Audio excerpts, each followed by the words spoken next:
Hi friends, എല്ലാവർക്കും one clip PSC YouTube ചാനലിലേക്ക് സ്വാഗതം. LDC 2024 വേണ്ടി തയ്യാറെടുക്കുന്ന ഒരു ഉദ്യോഗാർത്ഥിയാണെങ്കിൽ നിങ്ങൾ ഉറപ്പായിട്ടും പഠിച്ചിരിക്കേണ്ട 6 പ്രീവിയസ് ഇയർ ക്വസ്റ്റ്യൻ പേപ്പറിലെ ഒന്നാമത്തെ ക്വസ്റ്റ്യൻ പേപ്പർ ഡിസ്കഷനാണ് നമ്മൾ ഇന്ന് ചെയ്യാനായിട്ട് പോകുന്നത്. ഓരോ ചോദ്യവും അതിൻ്റെ 4 ഓപ്ഷനുകൾ കൂടി നമ്മൾ ഡിസ്കസ് ചെയ്തുകൊണ്ടാണ് പോകുന്നത്. അതുകൊണ്ട് തന്നെ നിങ്ങൾക്ക് എല്ലാ സബ്ജക്റ്റുകളുടെയും കൂടെയുള്ള ക്വിക്ക് റിവിഷൻ കൂടിയാണ് ഈ ഒരു ഡിസ്കഷൻ എന്ന് പറയുന്നത്. വീഡിയോ മൊത്തമായിട്ട് കാണാനായിട്ട് ശ്രമിക്കുക. നിങ്ങൾക്ക് ഉറപ്പായിട്ടും ഇതൊരു മുതൽക്കൂട്ട് തന്നെയായിരിക്കും LDC 2024. ഓക്കെ, അപ്പൊ നമുക്ക് ഇനിയും നമ്മുടെ ചാനൽ സബ്സ്ക്രൈബ് ചെയ്യാത്തവരാണ് കണ്ടുകൊണ്ടിരിക്കുന്നെങ്കിൽ ചാനൽ ഒന്ന് സബ് ചെയ്യുക. അതേപോലെ തന്നെ വീഡിയോ ഇഷ്ടപ്പെടുകയാണെങ്കിൽ ഉറപ്പായിട്ടും ലൈക്ക് ചെയ്യുക. അപ്പൊ നമുക്ക് നേരെ ഇന്നത്തെ ചോദ്യത്തിലേക്ക് പോകാം.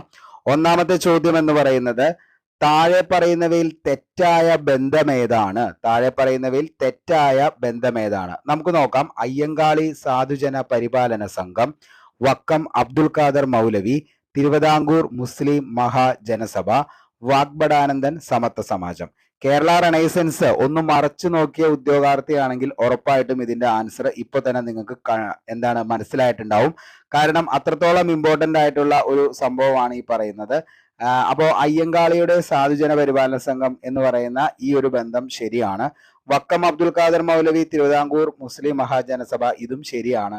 അടുത്തത് വാഗ്ബടാനന്ദൻ സമത്വ സമാജം എന്ന് പറയുന്ന ബന്ധമാണ് ഇതിൻ്റെ അകത്ത് തെറ്റായ ബന്ധം എന്ന് പറയുന്നത്. നമ്മുടെ ആൻസർ എന്ന് പറയുന്നത് ഓപ്ഷൻ ബി ആണ്. നമ്മുടെ എന്തെന്ന് പറയുന്നത് ആൻസർ എന്ന് പറയുന്നത് ഓപ്ഷൻ ബി ആണ്. ഓക്കെ, സമത്വ സമാജം എന്ന് പറയുന്ന സംഘടന ആരുടെയാണെന്ന് ചോദിച്ചു കഴിഞ്ഞാൽ വൈകുണ്ഠ സ്വാമികളുടെ സംഘടനയാണ് സമത്വ സമാജം.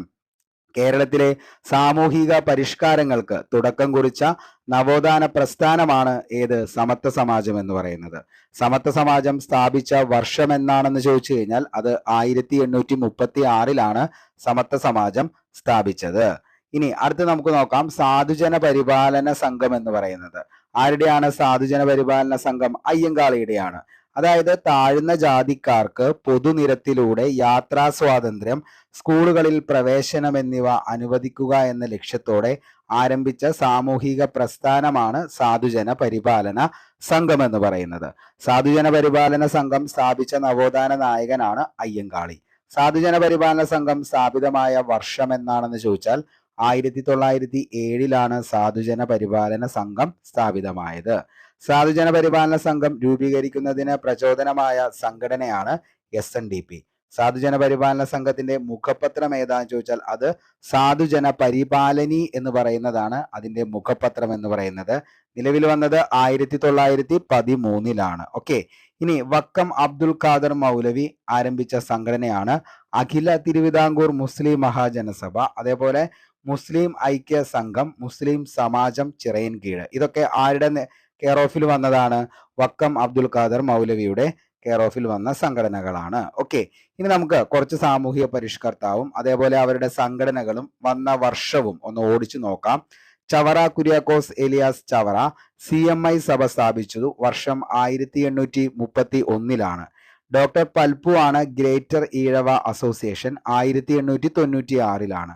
ശ്രീനാരായണ ഗുരു SNDP 1903. പണ്ഡിറ്റ് കറുപ്പൻ അരയ സമാജം 1907. പൊയ്കേൽ യോഹന്നാൻ PRDS ആണ് 1909. മന്നത്ത് പത്മനാഭൻ NSS ആണ് 1914. വേലുക്കുട്ടി അരയൻ അരയ പരിപാലന യോഗം 1916. K അയ്യപ്പൻ സഹോദര സംഘം 1917. വാഗ്ബടാനന്ദൻ ആത്മവിദ്യാ സംഘം 1917. ബ്രഹ്മാനന്ദ ശിവയോഗി ആനന്ദ മഹാസഭ 1918. വക്കം അബ്ദുൽ ഖാദർ മൗലവി ഇസ്ലാം ധർമ്മ പരിപാലന സംഘം 1918. ആനന്ദതീർത്ഥൻ ജാതിനാശിനി സഭ 1933. PK Chathan master Kerala Pulaya Mahasabha 1970. അപ്പോൾ ഇത്രയും കാര്യങ്ങൾ ഒന്നുകൂടി നിങ്ങൾ എന്ത് ചെയ്യുക, ഒന്ന് ഓർത്തു വയ്ക്കാനായിട്ട് ശ്രമിക്കുക. സമത്വ സമാജം, സാധുജന പരിപാലന സംഘം, അതേപോലെ PRDS, അരയ സമാജം, ജാതിനാശിനി സഭ, ആത്മവിദ്യാ സംഘം, ഇതൊക്കെ എപ്പോഴും PSC എന്ത് ചെയ്യുന്നതാണ്? മോസ്റ്റ്ലി റിപ്പീറ്റഡ് ആണ്. നമുക്ക് അടുത്ത ചോദ്യത്തിലേക്ക് പോകാം. 1857 ഒന്നാം സ്വാതന്ത്ര്യ സമരത്തെ സംബന്ധിച്ച് തെറ്റായ പ്രസ്താവന ഏതാണ്? ഡൽഹിയിലെ സമരത്തിന്റെ നേതാവാണ് ലക്ഷ്മിഭായി. ബീഹാറിലെ ആറയിൽ നേതൃത്വം വഹിച്ചത് നവാബ് വാജിദ് അലി ഷായാണ്. കാൺപൂരിൽ സമരം നയിച്ചത് നാനാ സാഹിബാണ്. ഓക്കെ, ഇതിൻ്റെ അകത്ത് ഏതാണ് തെറ്റായിട്ടുള്ളതെന്ന് ചോദിച്ചു കഴിഞ്ഞാൽ നമുക്കറിയാം 1ഉം 2ഉമാണ് ഇതിൻ്റെ അകത്ത് തെറ്റായ പ്രസ്താവന എന്ന് പറയുന്നത്. 1ഉം 2ഉം. ഓപ്ഷൻ എ ആണ് നമ്മുടെ ആൻസർ എന്ന് പറയുന്നത്. 1ഉം 2ഉമാണ്. ഓക്കെ, അപ്പൊ നമുക്ക് ജസ്റ്റ് ഒന്ന് ഓടിച്ചു പറയാം. അതായത് മീററ്റിലെ ശിപായിമാരായിരുന്ന സൈനികർ അവരാണ് എന്ത് നടത്തിയത്? ഈ പറയുന്ന 1857 വിപ്ലവം നടക്കുന്നത്. ഇംഗ്ലീഷ് ഈസ്റ്റ് ഇന്ത്യ കമ്പനിക്ക് കീഴിൽ സേവനമനുഷ്ഠിച്ചിരുന്ന ഈ ശിപായികൾക്ക് ബ്രിട്ടീഷുകാരുടെ വിവിധ തരം പീഡനങ്ങൾ നേരിടേണ്ടി വന്നു. ഹിന്ദുക്കളും മുസ്ലിങ്ങളും സൈനികരുടെ മത വികാരത്തെ വ്രണപ്പെടുത്തുന്നതായിരുന്നു ഇത് എന്ന് പറയുന്നത്.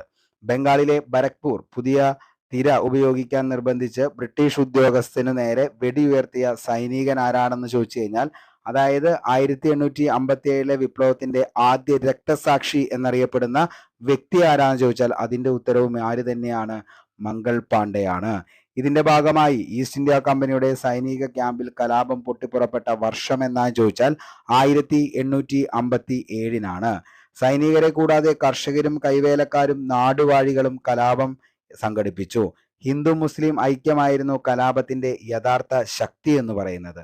സൈനികരുടെയും അതേപോലെ തന്നെ ജനങ്ങളുടെയും നേതാക്കളുടെയും ഇടയിൽ പരിപൂർണ സഹകരണം നിലനിന്നിരുന്നു. കലാപകാരികൾ ഡൽഹിയിലെത്തുന്നത് 1857 മെയ് 11 ബഹദൂർ ഷാ രണ്ടാമന്റെ നേതൃത്വത്തിലാണ് ഡൽഹി കലാപം നടത്തിയത്. ഡൽഹി പിടിച്ചെടുത്ത കലാപകാരികൾ ഡൽഹിയിൽ ഭരണകർത്താക്കളുടെ സഭ രൂപീകരിച്ചു. 10 അംഗങ്ങളുള്ള സഭയിൽ 6 പേർ സൈന്യത്തിൽ നിന്നും 4 പേർ പൊതു ഭരണ വകുപ്പിൽ നിന്നുമായിരുന്നു വന്നത്. ഓക്കെ, ഇനി 1857 വിപ്ലവത്തെ കുറിച്ച് ഞാൻ കൂടുതലായിട്ട് പറയേണ്ട കാര്യമൊന്നുമില്ല. കാരണം നമ്മൾ അതിനെക്കുറിച്ചുള്ള ക്ലാസ്സുകൾ വളരെ വ്യക്തമായത് നിങ്ങൾക്ക് ഓൾറെഡി കിട്ടിയേക്കണെയാണ്. ഓക്കെ, അപ്പോൾ കലാപവും അതേപോലെ തന്നെ കലാപം നടന്ന കേന്ദ്രവും അതേപോലെ തന്നെ അവിടുത്തെ നേതാക്കളും അതാണ് PSC ഏറ്റവും കൂടുതൽ ചോദിക്കാറുള്ളത്. കാൺപൂരിലാണെങ്കിൽ നാനാ സാഹിബാണ്. ഡൽഹിയിലാണെങ്കിൽ ഭക്ത് ഖാനും ബഹദൂർ ഷാ സെക്കൻഡുമാണ് ഡൽഹിയിൽ നടത്തിയത്. ഇനി ഝാൻസിയിലാണെങ്കിൽ റാണി ലക്ഷ്മിബായി ആണ് ഝാൻസി. ഫൈസാബാദ് മൗലവി അഹമ്മദുള്ള. മീററ്റ് ആണെങ്കിൽ കദം സിംഗ് ആണ്. അലഹബാദ് ലിയാഖത്ത് അലി ആണ്. മധുര ദേവി സിംഗ്. ഗ്വാളിയർ റാണി ലക്ഷ്മിബായും താന്തിയ തോപ്പിയും. കോട്ടയിലെ ജയ്ദാലാണ്. ഹരിയാന റാവു തുലറാം. അസ്സാമിലാണെങ്കിൽ മണിറാം ദത്തയാണ് അസ്സാമില്. ബറൌട്ട് പർഗാന ഷാ അമലാണ്. ഇനി ലക്നൗ ആഗ്ര ഔദ് അയോധ്യ അത് ബീഗം ഹസ്രത്ത് മഹലാണ്. ബീഹാർ ജഗദീഷ്പൂർ കൺവർ സിംഗ്. ബറേലി റോഹിൽഗഡ് ഖാൻ ബഹദൂർ ഖാൻ ആണ്. മാൻഡസോറിലാണെങ്കിൽ ഫിറോഷയാണ്. ഓക്കെ, അപ്പോൾ ഇത്രയും കാര്യങ്ങൾ 1857 വിപ്ലവം. ഇനി 1857 വിപ്ലവം പെട്ടെന്ന് പൊട്ടിപ്പുറപ്പെടാനുണ്ടായ കാരണം എന്താണ് എന്ന് ചോദിച്ചു കഴിഞ്ഞാൽ എന്താണ്? അതായത് സൈനികരുടെ ഇടയിൽ P53 എൻഫീൽഡ് റൈഫിൾ അതിന് നിറയ്ക്കുന്ന തിര എന്ന് പറയുന്നത് പശുവിൻ്റെയും പന്നിയുടെയും കൊഴുപ്പായിരുന്നു. അതേപോലെ തന്നെ തുച്ഛമായ ശമ്പളം സൈനികർക്ക് കൊടുത്തിരുന്നതും എന്തിനു വഴിയാക്കി? ഈ പറയുന്ന വിപ്ലവം പൊട്ടിപ്പുറപ്പെടുന്നതിന് വഴിയാക്കി. അതേപോലെ തന്നെ അവരുടെ സൈനിക ക്യാമ്പുകളിൽ കൊടുത്തിരുന്ന ഭക്ഷണത്തിന് വേണ്ടി കൊടുത്തിരുന്ന ഗോതമ്പ് പൊടിയിൽ എല്ലുപൊടി ചേർത്തു എന്നുള്ള ഒരു കിംവദന്തി പടർന്നതും എന്തിലേക്ക് മാറ്റി? ഈ പറയുന്ന 1857 വിപ്ലവം പെട്ടെന്ന് പൊട്ടിപ്പുറപ്പെടാനുണ്ടായ കാരണത്തിൽ ഒന്നായിട്ട് മാറി എന്ന് നമുക്ക് മനസ്സിലാക്കാനായിട്ട് പറ്റും. ഓക്കെ, അപ്പോൾ 1857 സ്വാതന്ത്ര്യ സമരത്തെ സംബന്ധിച്ച് തെറ്റായ പ്രസ്താവന 1ഉം 2ഉമാണ്. ഓക്കെ, അപ്പോൾ ഡൽഹിയിൽ ആരായിരുന്നു സമരത്തിന്? ഭക്ത് ഖാനും ബഹദൂർ ഷാ സെക്കൻഡുമായിരുന്നു. അതേപോലെ തന്നെ കാൺപൂരിൽ ആരാണ് നിലവിൽ നയിച്ചത്? നാനാ സാഹിബ് തന്നെയാണ്. ഇനി ബീഹാറിൽ ആരാണെന്ന് ചോദിച്ചു കഴിഞ്ഞാൽ ബീഹാറിൽ ആരാണ് നയിച്ചത്? നമ്മുടെ ജഗദീഷ്പൂരും ആരേലും കൺവർ സിംഗ് ആണ് നയിച്ചത്. ഓക്കെ, അപ്പോൾ ബീഹാറും കൺവർ സിംഗ് ആണ്. അതേപോലെ തന്നെ എന്താണ്? ആഗ്രയിലും ബീഹാറിലും ജഗദീഷ്പൂരും ആരയിലും ആരാണ്? കൺവർ സിംഗ് ആണ് നിലവിൽ എന്ത് ചെയ്തത്? കലാപത്തെ നയിച്ചത്. ഓക്കെ, അപ്പോൾ അത് ഓർത്തിരുന്ന ഒരു മാർക്ക് എപ്പോഴും PSC ചോദിക്കുന്ന ചോദ്യമാണ് ഈ ഒരു ടോപ്പിക്കിൽ നിന്നും. ഓക്കെ, താഴെ പറയുന്നവയിൽ ശരിയായ ക്രമം ഏതാണ്? താഴെ പറയുന്നവയിൽ ശരിയായ ക്രമം ഏതാണ്? ഏതാണ് ശരിയായിട്ടുള്ള ക്രമം എന്ന് പറയുന്നത്? Rowlatt act 1915, Dandi March 1930, Simon commission ഇന്ത്യയിൽ വന്ന 1928, ഗാന്ധി ഇർവിൻ ഉടമ്പടി 1931. ഏതാണ് ശരിയായിട്ടുള്ളത്? ഓപ്ഷൻ ഡി ആണ് ശരിയായിട്ടുള്ള പ്രസ്താവന എന്ന് പറയുന്നത്. ശരിയായിട്ടുള്ള ക്രമം എന്ന് പറയുന്നത്, അതായത് 2 ദണ്ഡി മാർച്ച്, അടുത്തത് 3 സൈമൺ കമ്മീഷൻ ഇന്ത്യയിൽ വന്നു, അടുത്തതാണ് എന്ത് 4 എന്ന് പറയുന്നത് ഗാന്ധി ഇർവിൻ ഉടമ്പടി എന്ന് പറയുന്നത്. അതാണ് എന്ത് ശരിയായ ക്രമം എന്ന് പറയുന്നത്. ഓക്കെ, എന്താണ് റൗലറ്റ് നിയമം എന്ന് പറയുന്നത്? അതായത് ബംഗാളിലെയും പഞ്ചാബിലെയും രാഷ്ട്രീയ വിപ്ലവ പ്രസ്ഥാനത്തെക്കുറിച്ച് പഠിച്ച അന്വേഷണ കമ്മീഷന്റെ തലവനായിരുന്നു ജസ്റ്റിസ് റൗലറ്റ് എന്ന് പറയുന്നത്. ജസ്റ്റിസ് സിഡ്നി റൗലറ്റിന്റെ നേതൃത്വത്തിലുള്ള കമ്മീഷൻ നൽകിയ റിപ്പോർട്ടിന്റെ അടിസ്ഥാനത്തിൽ നടപ്പിലാക്കിയ നിയമമാണ് എന്തെന്ന് പറയുന്നത്? റൗലറ്റ് നിയമം എന്ന് പറയുന്നത്. ഓക്കെ, റൗലറ്റ് ആക്ടിന്റെ ഔദ്യോഗിക നാമമാണ് anarchy and revolutionary crime act എന്നുള്ളത്. ഓക്കെ, അപ്പോൾ അനാർക്കിയൽ ആൻഡ് റവല്യൂഷണറി ക്രൈം ആക്ട് എന്ന് പറയുന്നത് റൗലറ്റ് ആക്ടിന്റെ ഔദ്യോഗിക നാമമാണ്. റൗലറ്റ് ആക്ട് പാസ്സാക്കിയത് അത് 1919 ഫെബ്രുവരിയിലാണ് റൗലറ്റ് ആക്ട് പാസ്സാക്കിയത്. റൗലറ്റ് ആക്ട് നിലവിൽ വന്നത് 1919 മാർച്ച് 10-നാണ് റൗലറ്റ് ആക്ട് നിലവിൽ വന്നത്. റൗലറ്റ് നിയമത്തിന്റെ പ്രത്യേകതകൾ എന്തൊക്കെയാണെന്ന് ചോദിച്ചാൽ, ഏതൊരു പൗരനെയും അറസ്റ്റ് ചെയ്ത് വിചാരണ കൂടാതെ ജയിലിലടയ്ക്കാം. അതേപോലെ തന്നെ ഏതു സമയത്തും എവിടെയും പരിശോധന നടത്താനും തടങ്കലിൽ വയ്ക്കാനും ബ്രിട്ടീഷ് പോലീസിന് അധികാരം ലഭിച്ചു. ഇതാണ് റൗലറ്റ് ആക്ടിന്റെ പ്രത്യേകത എന്ന് പറയുന്നത്. റൗലറ്റ് നിയമത്തെ കരിനിയമം എന്ന് വിശേഷിപ്പിച്ചത് ആരാന്ന് ചോദിച്ചു കഴിഞ്ഞാൽ അത് ഗാന്ധിജിയാണ്. റൗലറ്റ് നിയമത്തെ കരിനിയമം എന്ന് വിശേഷിപ്പിച്ചത് ഗാന്ധിജിയാണ്. ജാലിയൻ വാലാബാഗ് കൂട്ടക്കൊലയ്ക്ക് കാരണമായ നിയമം ഏതാന്ന് ചോദിച്ചാൽ അതാണ് ഏതെന്ന് പറയുന്നത്? റൗലറ്റ് നിയമം എന്ന് പറയുന്നത്. അപ്പോൾ ജാലിയൻ വാലാബാഗ് കൂട്ടക്കൊലയ്ക്ക് കാരണമായ നിയമം താഴെ പറയുന്നവയിൽ ഏതാണെന്ന് ചോദിച്ചാൽ അതേതാണ്? റൗലറ്റ് നിയമമാണ്. ഓക്കെ, അടുത്തതാണ് ദണ്ഡി മാർച്ച് എന്ന് പറയുന്നത്. ബ്രിട്ടീഷ് ഭരണത്തിനെതിരെ ഗാന്ധിജി നയിച്ച രണ്ടാമത്തെ ജനകീയ പ്രക്ഷോഭമാണ് സിവിൽ നിയമലംഘന പ്രസ്ഥാനം എന്ന് പറയുന്നത്. സിവിൽ നിയമലംഘന പ്രസ്ഥാനം ആരംഭിച്ചത് 1930 ഉപ്പ് സത്യാഗ്രഹവുമായി ബന്ധപ്പെട്ടാണ് ഗാന്ധിജിയുടെ ദണ്ഡി യാത്ര. 78 അനുയായികൾക്കൊപ്പം ഗുജറാത്തിലെ സബർമതിയിൽ നിന്ന് 385 കിലോമീറ്റർ, അതായത് 240 മൈൽ ദൂരമുള്ള ദണ്ഡിയിലേക്ക് ഗാന്ധിജി യാത്ര തിരിച്ചു. അത് 1930 മാർച്ച് 12-നാണ്. ഗാന്ധിജിയും അതേപോലെ തന്നെ അനുയായികളും ദണ്ഡി കടപ്പുറത്ത് എത്തിച്ചേർന്നത് 1930 ഏപ്രിൽ 5-നാണ് എന്നാണ് നമ്മുടെ SCERT ബുക്കിൽ പറയുന്നത്. ഓക്കെ, ഇനി ഗാന്ധിജി ഉപ്പ് നിയമം ലംഘിച്ചത് എന്നാണ് ചോദിച്ചാൽ അത് 1930 ഏപ്രിൽ 6-നാണ് ഗാന്ധിജി ഉപ്പ് നിയമം ലംഘിച്ചത്. അത് 1930 ഏപ്രിൽ 6. എന്താണ് സൈമൺ കമ്മീഷൻ? 1919 ഭരണപരിഷ്കാരങ്ങൾ എല്ലാ പ്രായോഗിക അർത്ഥത്തിലും പരാജയപ്പെട്ടതിനാൽ കൂടുതൽ ഭരണപരിഷ്കാരങ്ങൾ ശുപാർശ ചെയ്യുന്നതിലേക്കായി ബ്രിട്ടീഷ് പാർലമെന്റ് 1927 നിയമിച്ച കമ്മീഷനാണ് സർ ജോൺ സൈമൺ കമ്മീഷൻ എന്ന് പറയുന്നത്.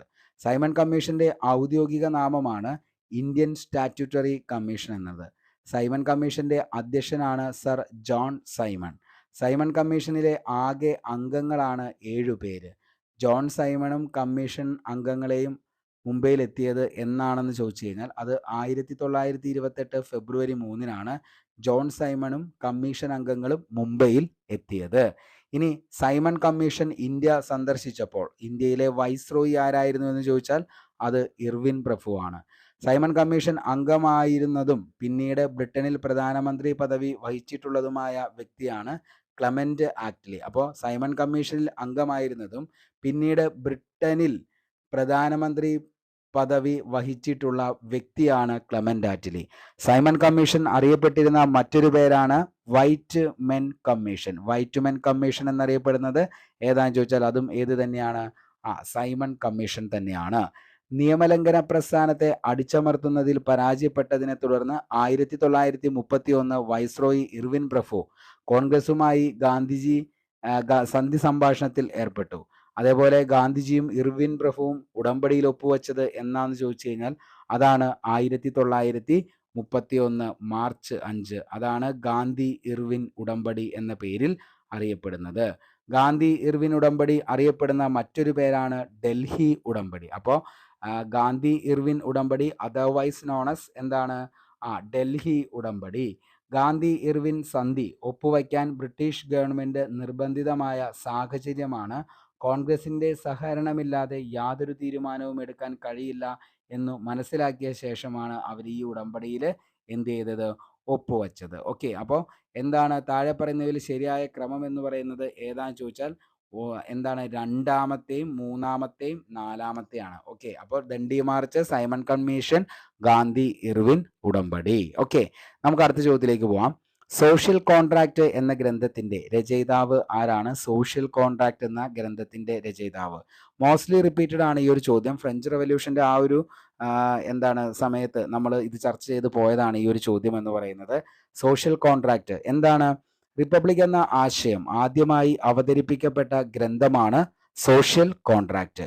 അതായത് സാമൂഹിക ഉടമ്പടി എന്നതാണ് ഇതിന്റെ മലയാളം എന്ന് പറയുന്നത്. ഓക്കെ, അപ്പോൾ എന്താണ് സോഷ്യൽ കോൺട്രാക്ട് എന്ന് പറഞ്ഞാൽ സാമൂഹിക ഉടമ്പടി. ഫ്രഞ്ച് വിപ്ലവത്തിന്റെ ബൈബിൾ എന്നറിയപ്പെടുന്ന ഗ്രന്ഥം ഏതാണെന്ന് ചോദിച്ചാൽ അതാണ് എന്തെന്ന് പറയുന്നത് ദ സോഷ്യൽ കോൺട്രാക്ട് ആണ് ഫ്രഞ്ച് വിപ്ലവത്തിന്റെ ബൈബിൾ എന്നറിയപ്പെടുന്നത്. വിദ്യാഭ്യാസവുമായി ബന്ധപ്പെട്ട് റൂസോ എഴുതിയ കൃതിയാണ് എമിലി എന്ന് പറയുന്നത്. പുരോഹിതരുടെ ചൂഷണത്തെ പരിഹസിച്ച ചിന്തകനാണ് വോൾട്ടയർ. വോൾട്ടയറിന്റെ യഥാർത്ഥ നാമമാണ് ഫ്രാങ്കോയിസ് മേരി അറൗട്ട് എന്ന് പറയുന്നത്. Francois Mary അറൗട്ട്. യുക്തിചിന്ത, സമത്വം, മനുഷ്യസ്നേഹം എന്നിവ പ്രോത്സാഹിപ്പിച്ച ചിന്തകനാണ് വോൾട്ടയർ. ജനാധിപത്യത്തെയും അതേപോലെ തന്നെ റിപ്പബ്ലിക്കിനെയും പ്രോത്സാഹിപ്പിച്ച തത്വചിന്തകനാണ് മോണ്ടസ്ക്യൂ. അതേപോലെ ഗവൺമെന്റിനെ നിയമനിർമ്മാണം, കാര്യനിർവഹണം, നീതിന്യായം എന്നീ വിഭാഗങ്ങളായി തിരിക്കണമെന്ന് വാദിച്ചതാരാന്ന് ചോദിച്ചാൽ അത് മോണ്ടസ്ക്യൂ ആണ്. ഓക്കെ, അപ്പോൾ ഗവൺമെന്റിനെ നിയമനിർമ്മാണം, കാര്യനിർവഹണം, നീതിന്യായം എന്നീ വിഭാഗങ്ങളായി തിരിക്കണമെന്ന് വാദിച്ചത് മോണ്ടസ്ക്യൂ ആണ്. നിയമങ്ങളുടെ അന്തസത്ത എന്ന ഗ്രന്ഥം രചിച്ചത് ആരാന്ന് ചോദിച്ചാൽ അത് മോണ്ടസ്ക്യൂ ആണ്. നിയമങ്ങളുടെ അന്തസത്ത എന്ന ഗ്രന്ഥം രചിച്ചത്. ദ റിപ്പബ്ലിക് എന്ന പുസ്തകം രചിച്ച ആരാന്ന് ചോദിച്ചാൽ അത് പ്ലേറ്റോ ആണ്. ദ റിപ്പബ്ലിക് എന്ന പുസ്തകം രചിച്ചത് അത് പ്ലേറ്റോ ആണ്. ഓക്കെ, അപ്പോൾ ഈ നാലു പേരും അത്രത്തോളം ഇമ്പോർട്ടൻ്റ് ആണ്. Rousseau, Montesquieu, Plato, Voltaire. French വിപ്ലവത്തിന്റെ ആ ഒരു സമയത്ത് നമ്മൾ ഇത് വളരെ വ്യക്തമായിട്ട് ഓരോരുത്തരെയും നമ്മൾ എന്ത് ചെയ്താണ് പഠിച്ചതാണ്. ഓക്കെ, നമുക്ക് അടുത്ത ചോദ്യത്തിലേക്ക് പോവാം. താഴെ പറയുന്നവയിൽ സൻ യാറ്റ് സെന്നിന്റെ 3 തത്വങ്ങളിൽ ബാധകമല്ലാത്തത് ഏതാണ്? താഴെ പറയുന്നവയിൽ സൻ യാറ്റ് സെന്നിന്റെ 3 തത്വങ്ങളിൽ ബാധകമല്ലാത്തത് ഏതാണ് എന്നുള്ളതാണ്. നമുക്കറിയാം സൻ യാറ്റ് സെന്നിന്റെ 3 തത്വങ്ങൾ ഏതൊക്കെയാണെന്നുള്ളത്. അത് ഏതൊക്കെയാണ് 3 തത്വങ്ങൾ എന്ന് പറയുന്നത്? ദേശീയത, ജനാധിപത്യം, സോഷ്യലിസം. ഇത് മൂന്നുമാണ് സൻ യാറ്റ് സെന്നിന്റെ എന്താണ് 3 പ്രിൻസിപ്പിൾസ് ഓഫ് ദ പീപ്പിൾ എന്നറിയപ്പെടുന്നത്. ഓക്കെ, 1912 നിലവിൽ വന്ന ചൈനീസ് റിപ്പബ്ലിക്കിന്റെ ആദ്യ പ്രസിഡന്റ് ആയിരുന്നു ആര്? സൻ യാറ്റ് സെൻ എന്ന് പറയുന്നത്. ഓക്കെ, ആദ്യ പ്രസിഡന്റ് സൻ യാറ്റ്. ചൈനയുടെ പ്രഭാത നക്ഷത്രം മോർണിംഗ് സ്റ്റാർ എന്ന് സൻ യാറ്റ് സെൻ അറിയപ്പെടുന്നു. സൻ യാറ്റ് സെൻ പ്രാധാന്യം നൽകിയ ആശയങ്ങളായിരുന്നു ദേശീയത, ജനാധിപത്യം, സോഷ്യലിസം എന്നിവ. സൻ യാറ്റ് സെന്റെ ഈ ആശയങ്ങൾ അറിയപ്പെടുന്നതാണ് നമ്മൾ പറഞ്ഞു 3 principles of the people. Okay, ദേശീയത എന്നതുകൊണ്ട് ഉദ്ദേശിക്കുന്നത് മഞ്ചൂരിയൻ പ്രദേശക്കാരായ മഞ്ചു രാജവംശത്തെയും സാമ്രാജ്യത്വ ശക്തികളെയും പുറത്താക്കുക. ജനാധിപത്യം എന്നതുകൊണ്ട് ഉദ്ദേശിക്കുന്നത് ജനാധിപത്യ ഭരണം സ്ഥാപിക്കുക.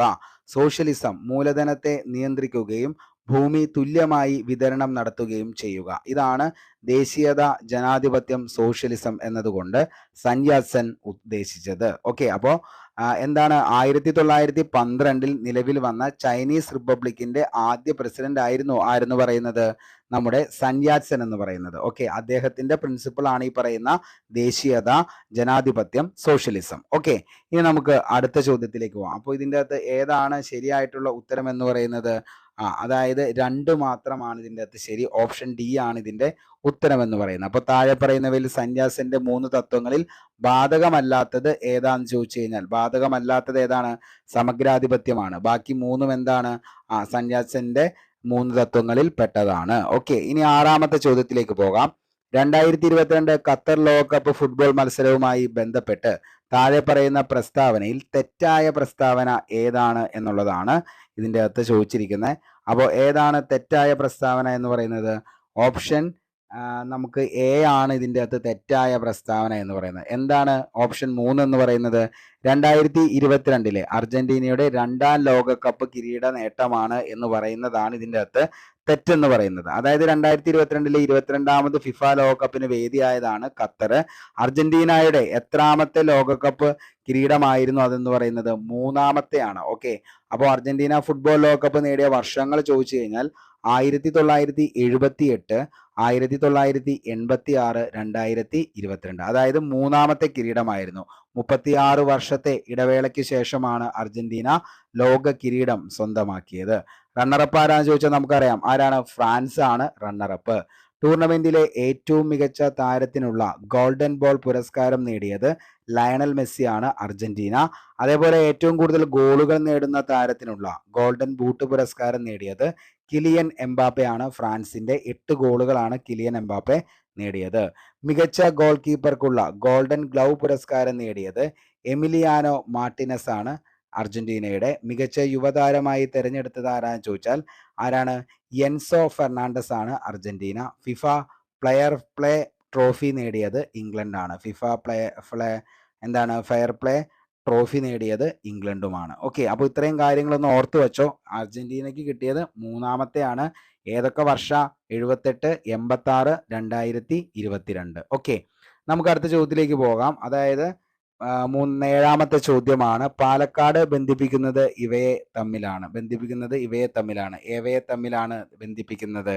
ഇതിൻ്റെ അകത്ത് ചോദ്യത്തിന് എന്തില്ല? ഉത്തരം ഇല്ല. അതുകൊണ്ട് തന്നെ ഈ ഒരു ചോദ്യം എന്ന് പറയുന്നത് ക്യാൻസൽ ആണ്. ഓക്കെ, അപ്പോൾ ഈ ഒരു ചോദ്യം ക്യാൻസൽ ചെയ്താണ്.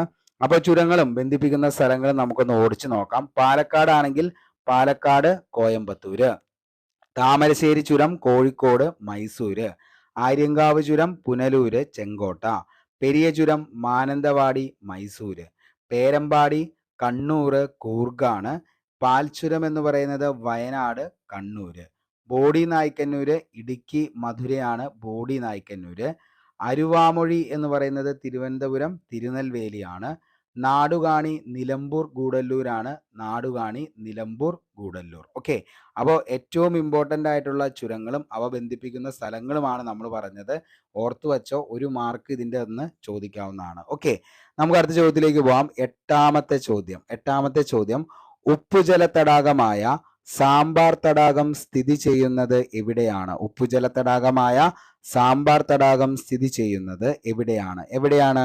ഓപ്ഷൻ എ ആണ്, രാജസ്ഥാനിലാണ് സാമ്പാർ തടാകം സ്ഥിതി ചെയ്യുന്നത്. ഇന്ത്യയിലെ ലവണത്വം ഏറ്റവും കൂടിയ തടാകമാണ്. ഇന്ത്യയിൽ ലവണത്വം ഏറ്റവും കൂടിയ തടാകമാണ് സാമ്പാർ എന്ന് പറയുന്നത്. 1990 സാമ്പാർ തടാകത്തിന് റംസാർ പദവി ലഭിക്കുന്നത്. ധാരാളം അരയന്നങ്ങൾ ഉൾപ്പെടെ വിവിധ തരം ശൈത്യകാല ജലപക്ഷികൾക്ക് സാമ്പാർ തടാകം പ്രസിദ്ധമാണ്. ഇന്ത്യയിലെ ഏറ്റവും വലിയ തടാകം ഏതാന്ന് ചോദിച്ചാൽ അതാണ് ഏതെന്ന് പറയുന്നത് ചിൽക്ക എന്ന് പറയുന്നത്. ചിൽക്ക സ്ഥിതി ചെയ്യുന്നത് ഒഡീഷയാണ്. ഇന്ത്യയിലെ ഏറ്റവും വലിയ ലവണ തടാകമാണ് ചിൽക്ക. ഇന്ത്യയിലെ ഏറ്റവും വലിയ ശുദ്ധജല തടാകം ഏതാന്ന് ചോദിച്ചാൽ അത് വൂളാറാണ്. വൂളാറ് ജമ്മു കാശ്മീരിലാണ്. ഇന്ത്യയിലെ ഏറ്റവും ഉയരത്തിൽ സ്ഥിതി ചെയ്യുന്ന ശുദ്ധജല തടാകമാണ് വൂളാറ്. ദാൽ തടാകം സ്ഥിതി ചെയ്യുന്നത് ശ്രീനഗറാണ്, ജമ്മു കാശ്മീർ.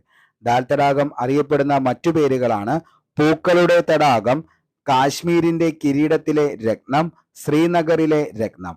ലോകത്തിലെ ഏക ഒഴുകുന്ന തടാകം ഏതാന്ന് ചോദിച്ചാൽ മോസ്റ്റ്ലി റിപ്പീറ്റഡ് ആണ്. ഒരു തവണ PSCക്ക് ഏറ്റവും കൂടുതൽ ഒരിക്കൽ PSC ചോദിച്ചുകൊണ്ടിരുന്ന ഒരു ചോദ്യമാണിത്. ലോകത്തിലെ ഏക ഒഴുകുന്ന തടാകമാണ് ലോക്തക് തടാകം. സ്ഥിതി ചെയ്യുന്നത് മണിപ്പൂരാണ്. ഇന്ത്യയിൽ ഏറ്റവും ഉയരത്തിൽ സ്ഥിതി ചെയ്യുന്ന തടാകം ചോദിച്ചു കഴിഞ്ഞാൽ അത് ചൊലമാവു തടാകമാണ്. ചൊലമാവു തടാകം സ്ഥിതി ചെയ്യുന്നത് സിക്കിമിലാണ്. ഇന്ത്യയിലെ ഏറ്റവും വലിയ ഓക്സ്ബോ തടാകം എവിടെയാണെന്ന് ചോദിച്ചാൽ അതാണ് കൻവർ തടാകം. കൻവർ തടാകം സ്ഥിതി ചെയ്യുന്നത് ബീഹാർ എന്ന് പറയുന്ന സ്ഥലത്താണ് കൻവർ തടാകം സ്ഥിതി ചെയ്യുന്നത്. ഓക്കെ, അപ്പോൾ എവിടെയാണ് ഉപ്പുജല തടാകമായ സാമ്പാർ എന്ന് പറയുന്നത് എവിടെയാണ്? അത് രാജസ്ഥാനിലാണ്. ഓക്കെ, വളരെ വ്യക്തമായെന്ന് കരുതുന്നു. നമുക്ക് അടുത്ത ചോദ്യത്തിലേക്ക് പോകാം. ചുവടെ കൊടുത്തിരിക്കുന്നവയിൽ ഗംഗാ നദീ വ്യവസ്ഥയിൽ ഉൾപ്പെടാത്തത് ഏതാണ്? ഗംഗാ നദീ വ്യവസ്ഥയിൽ ഉൾപ്പെടാത്തത് ചുവടെ കൊടുത്തിരിക്കുന്നവയിൽ ഏതാണ് എന്നുള്ളതാണ് നമ്മുടെ ചോദ്യം എന്ന് പറയുന്നത്. ഏതാണ് അത്? ബൈതർണി. ഓക്കെ, ബൈതർണിയാണ് ചുവടെ കൊടുത്തിരിക്കുന്നവയിൽ ഗംഗാ നദീ വ്യവസ്ഥയിൽ ഉൾപ്പെടാത്തത്. നമുക്കറിയാം വടക്ക് ഹിമാലയ പർവ്വതത്തിൽ നിന്നും തെക്ക് ഇന്ത്യൻ ഉപദ്വീപിൽ നിന്നും ഉത്ഭവിക്കുന്ന വറ്റാത്തതും വറ്റിപ്പോകുന്നതുമായ ധാരാളം നദികൾ ഉൾപ്പെടുന്ന നദീവ്യൂഹത്തെയാണ് നമ്മൾ ഗംഗാ നദീവ്യൂഹം എന്നതുകൊണ്ട് ഉദ്ദേശിക്കുന്നത്. ഇന്ത്യയിലെ ഏറ്റവും വലിയ നദീവ്യൂഹമാണ് ഗംഗാ നദീവ്യൂഹം. ഗംഗയുടെ പ്രധാന പോഷക നദികളാണ് യമുന, കോസി, ദാമോദർ, സോൺ, ഗാഗ്ര, ഗോമതി, ഗണ്ഡക്, രാംഗംഗ, മഹാനന്ദ, ചമ്പൽ, കെൻ, ബെതുവ. ഇതൊക്കെയാണ് ഗംഗയുടെ പ്രധാന പോഷക നദികൾ എന്ന് പറയുന്നത്. ഗംഗയുടെ ഏറ്റവും വലിയ പോഷക നദി ഏതാണെന്ന് ചോദിച്ചാൽ അത് യമുനയാണ്. ഹിമാലയത്തിൽ നിന്നും ഉത്ഭവിക്കാത്ത ഗംഗയുടെ പോഷക നദികളാണ് ഏതൊക്കെ? നമ്മുടെ ചമ്പൽ എന്ന് പറയുന്നതും സോണും കെന്നും ബെത്വയും. ഇന്ത്യൻ ഉപദ്വീപീയ വടക്കു ഭാഗത്ത് നിന്ന് ഉത്ഭവിക്കുന്ന ഗംഗയുടെ പോഷക നദിയാണ് സോൺ എന്ന് പറയുന്നത്. അപ്പോൾ ഇന്ത്യൻ ഉപദ്വീപിന്റെ വടക്കു ഭാഗത്ത് നിന്ന് ഉത്ഭവിക്കുന്ന ഗംഗയുടെ പോഷക നദിയാണ് സോൺ.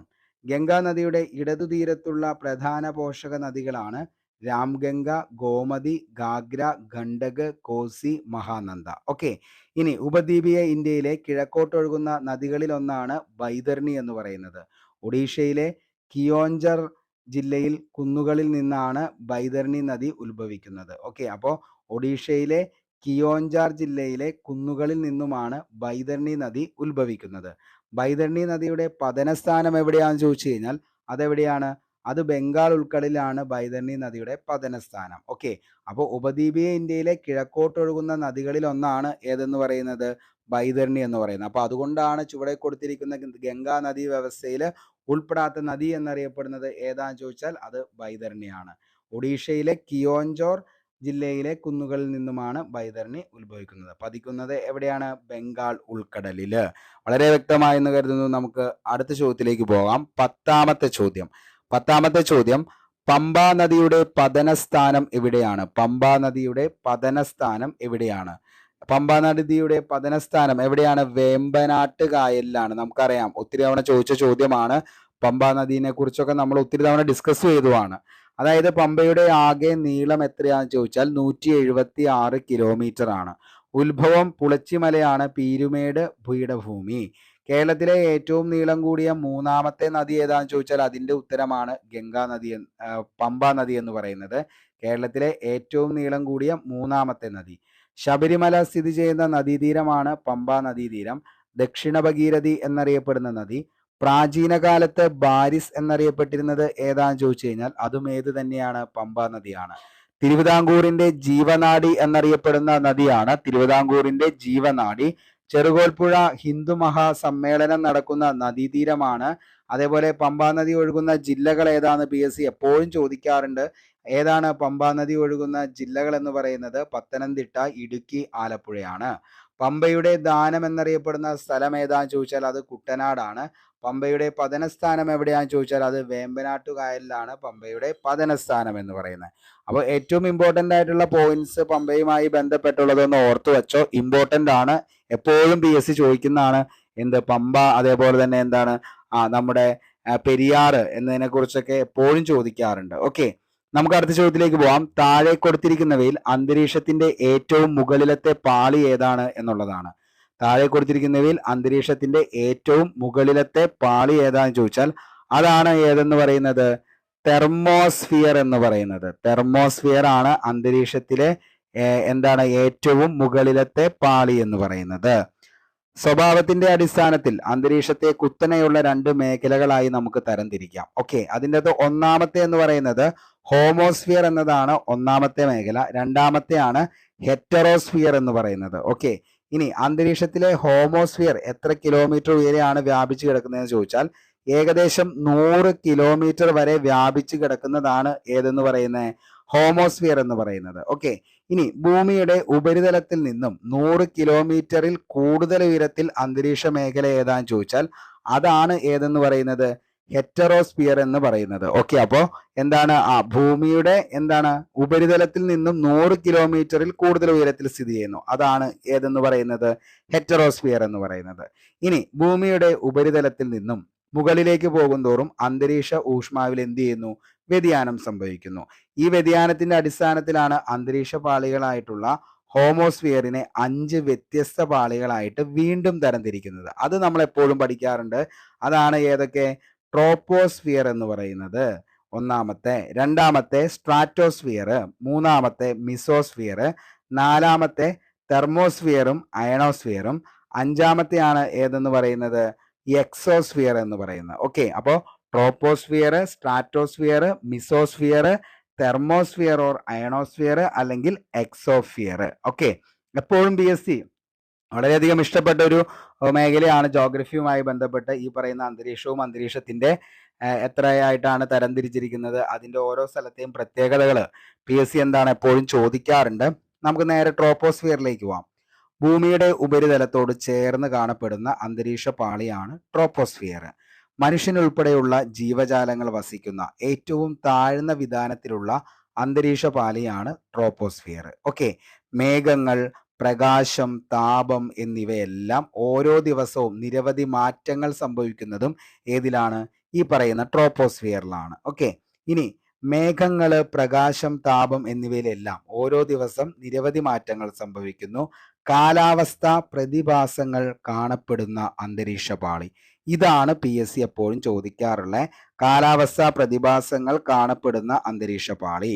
ഭൂമധ്യരേഖാ പ്രദേശങ്ങളിൽ ട്രോപ്പോസ്ഫിയറിന്റെ ഉയരം എത്രയാണെന്ന് ചോദിച്ചാൽ ഏകദേശം 18 മുതൽ 20 കിലോമീറ്റർ വരെയാണ് ഭൂമധ്യരേഖാ പ്രദേശങ്ങളിൽ ട്രോപ്പോസ്ഫിയറിന്റെ ഉയരം എന്ന് പറയുന്നത്. ഓക്കെ, ഇനി ധ്രുവ പ്രദേശങ്ങളിൽ ട്രോപ്പോസ്ഫിയറിന്റെ ഉയരം എത്രയാണെന്ന് ചോദിച്ചാൽ അത് 7 കിലോമീറ്റർ ആണ്. ഓക്കെ, അതായത് NCERTയുടെ പ്രകാരം അത് 8 കിലോമീറ്റർ പറയുന്നുണ്ട്. അപ്പോൾ ഓപ്ഷനിൽ രണ്ടും ഉണ്ടാവത്തില്ല, ഏതെങ്കിലും ഒന്നാണ് ഉണ്ടാവത്തുള്ളൂ. 8 ഉണ്ടെങ്കിൽ 8 എഴുതിക്കോ, കാരണം NCERT 8 പറയുന്നത് +1.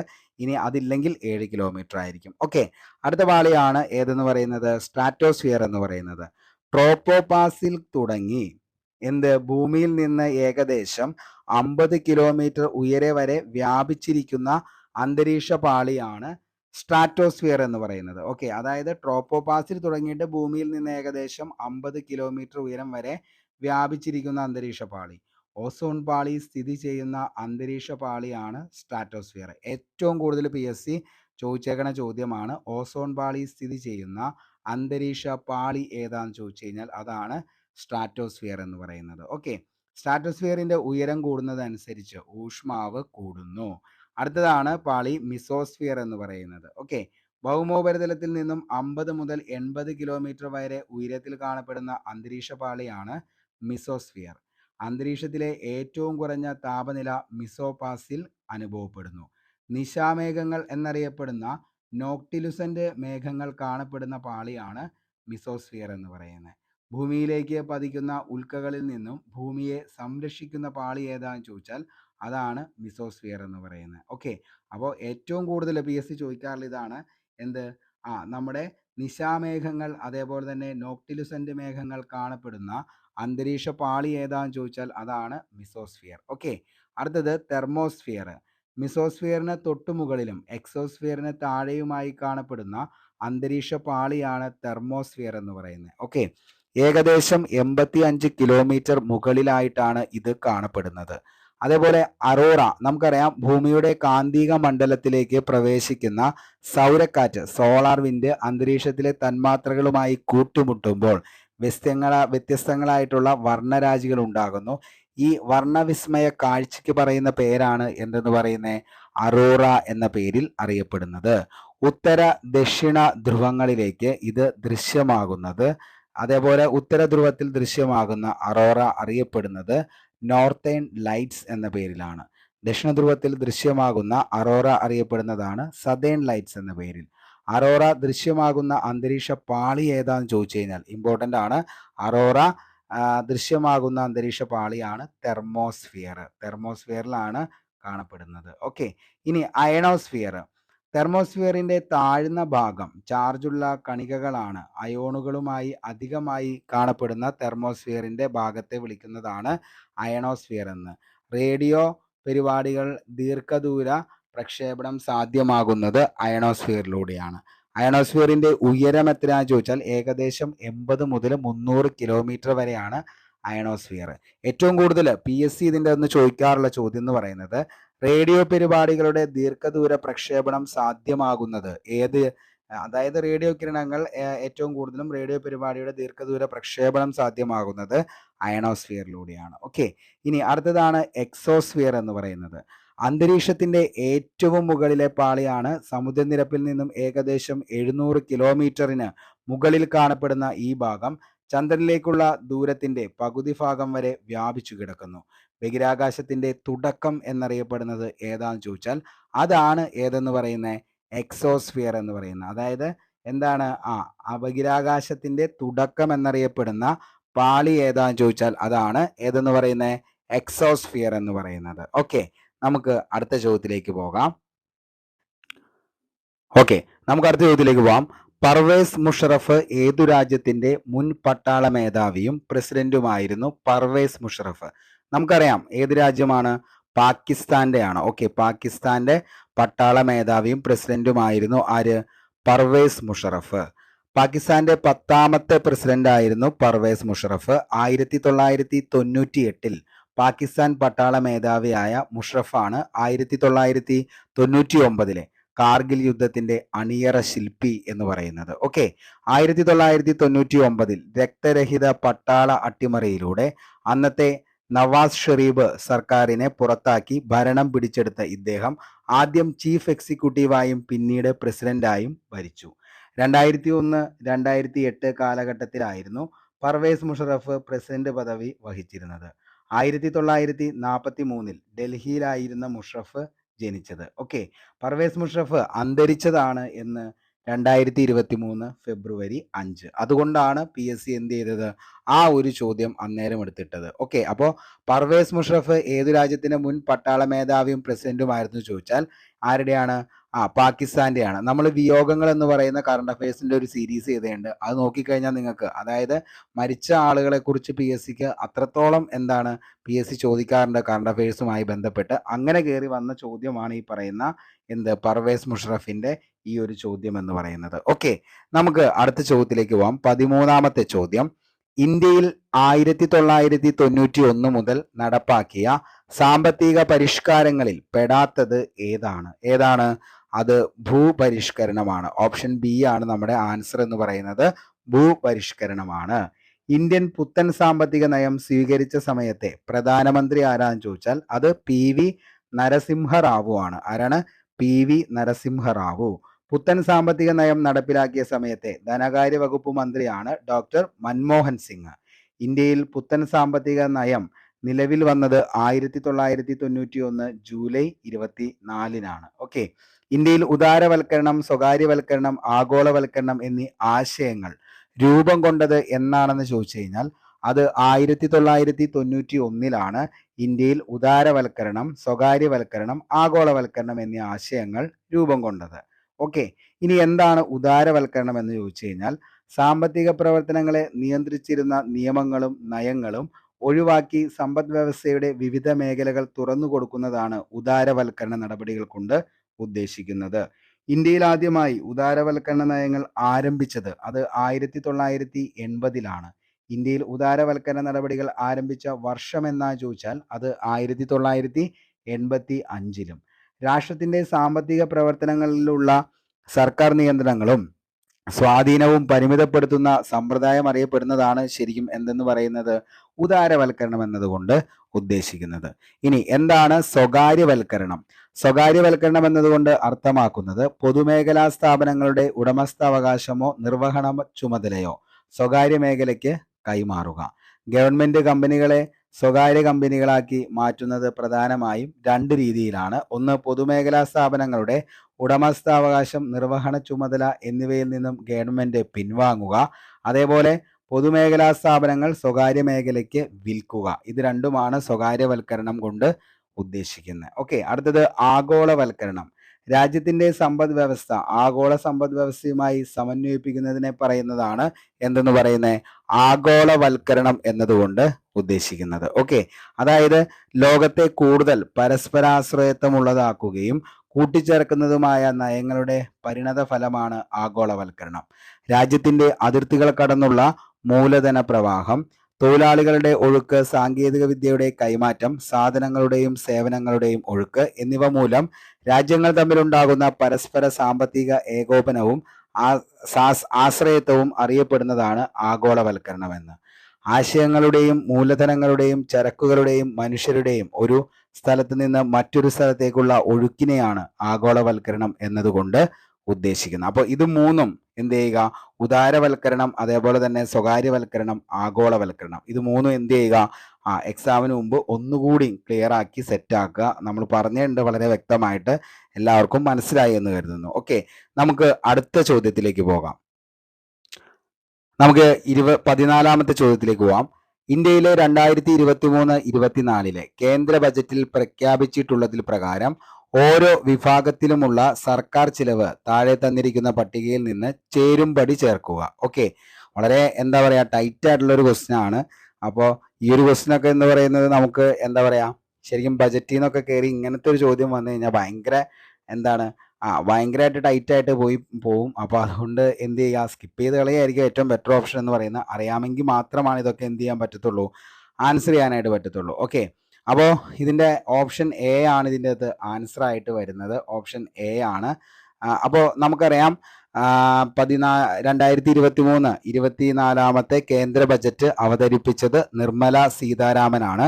കേന്ദ്ര ബജറ്റ് അവതരിപ്പിച്ച ദിവസം 2023 ഫെബ്രുവരി 1 2023-24 കേന്ദ്ര ബജറ്റിലെ 7 മുൻഗണനാ മേഖലകളാണ് ഉൾപ്പെടുത്തിയിരുന്നത്. അതാണ് ഒന്നാമത്തെ സമഗ്ര വികസനം, 2 എല്ലാവർക്കും വികസനം, 3 അടിസ്ഥാന സൗകര്യങ്ങളും നിക്ഷേപവും, സാധ്യതകൾ തുറന്നിടുക, ഹരിത വളർച്ച, യുവശക്തി, സാമ്പത്തിക മേഖല. ഇതാണ് 2023-24 കേന്ദ്ര ബജറ്റിന്റെ 7 മുൻഗണനാ മേഖലകൾ എന്ന് പറയുന്നത്. ഓക്കെ, പ്രധാനപ്പെട്ട പ്രഖ്യാപനങ്ങളാണ് MSME-കൾ, വൻകിട ബിസിനസ്, ചാരിറ്റബിൾ ട്രസ്റ്റുകൾ എന്നിവയുടെ പ്രമാണങ്ങൾ ഓൺലൈൻ സുരക്ഷിതമായി സൂക്ഷിക്കാനും പങ്കിടാനുമായി NTT ഡിജി ലോക്കർ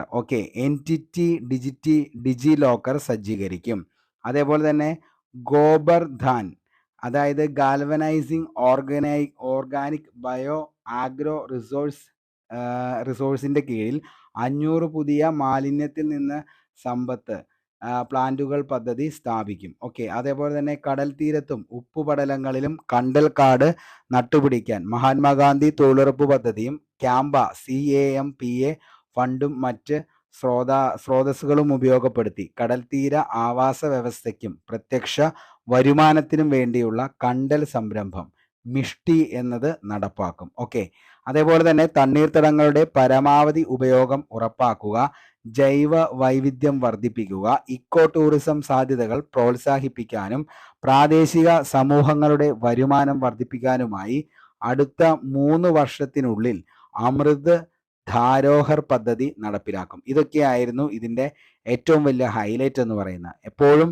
ഏറ്റവും ഇമ്പോർട്ടൻ്റ് എന്ന് പറയുന്നത് 2023-24 കേന്ദ്ര ബജറ്റിൻ്റെ 7 മുൻഗണനാ മേഖലകൾ ഏതൊക്കെയാണെന്ന് ചോദിച്ചാൽ അതാണ് ഏറ്റവും ഇമ്പോർട്ടൻ്റ്. ഒന്നാമത്തെയാണ് സമഗ്ര വികസനം, 2 എല്ലാവർക്കും വികസനം, 3 അടിസ്ഥാന സൗകര്യങ്ങളും നിക്ഷേപവും, അതേപോലെ അടുത്തതാണ് 4 സാധ്യതകൾ തുറന്നിടുക, 5 ഹരിത വളർച്ച, 6 യുവശക്തി, 7 സാമ്പത്തിക മേഖല.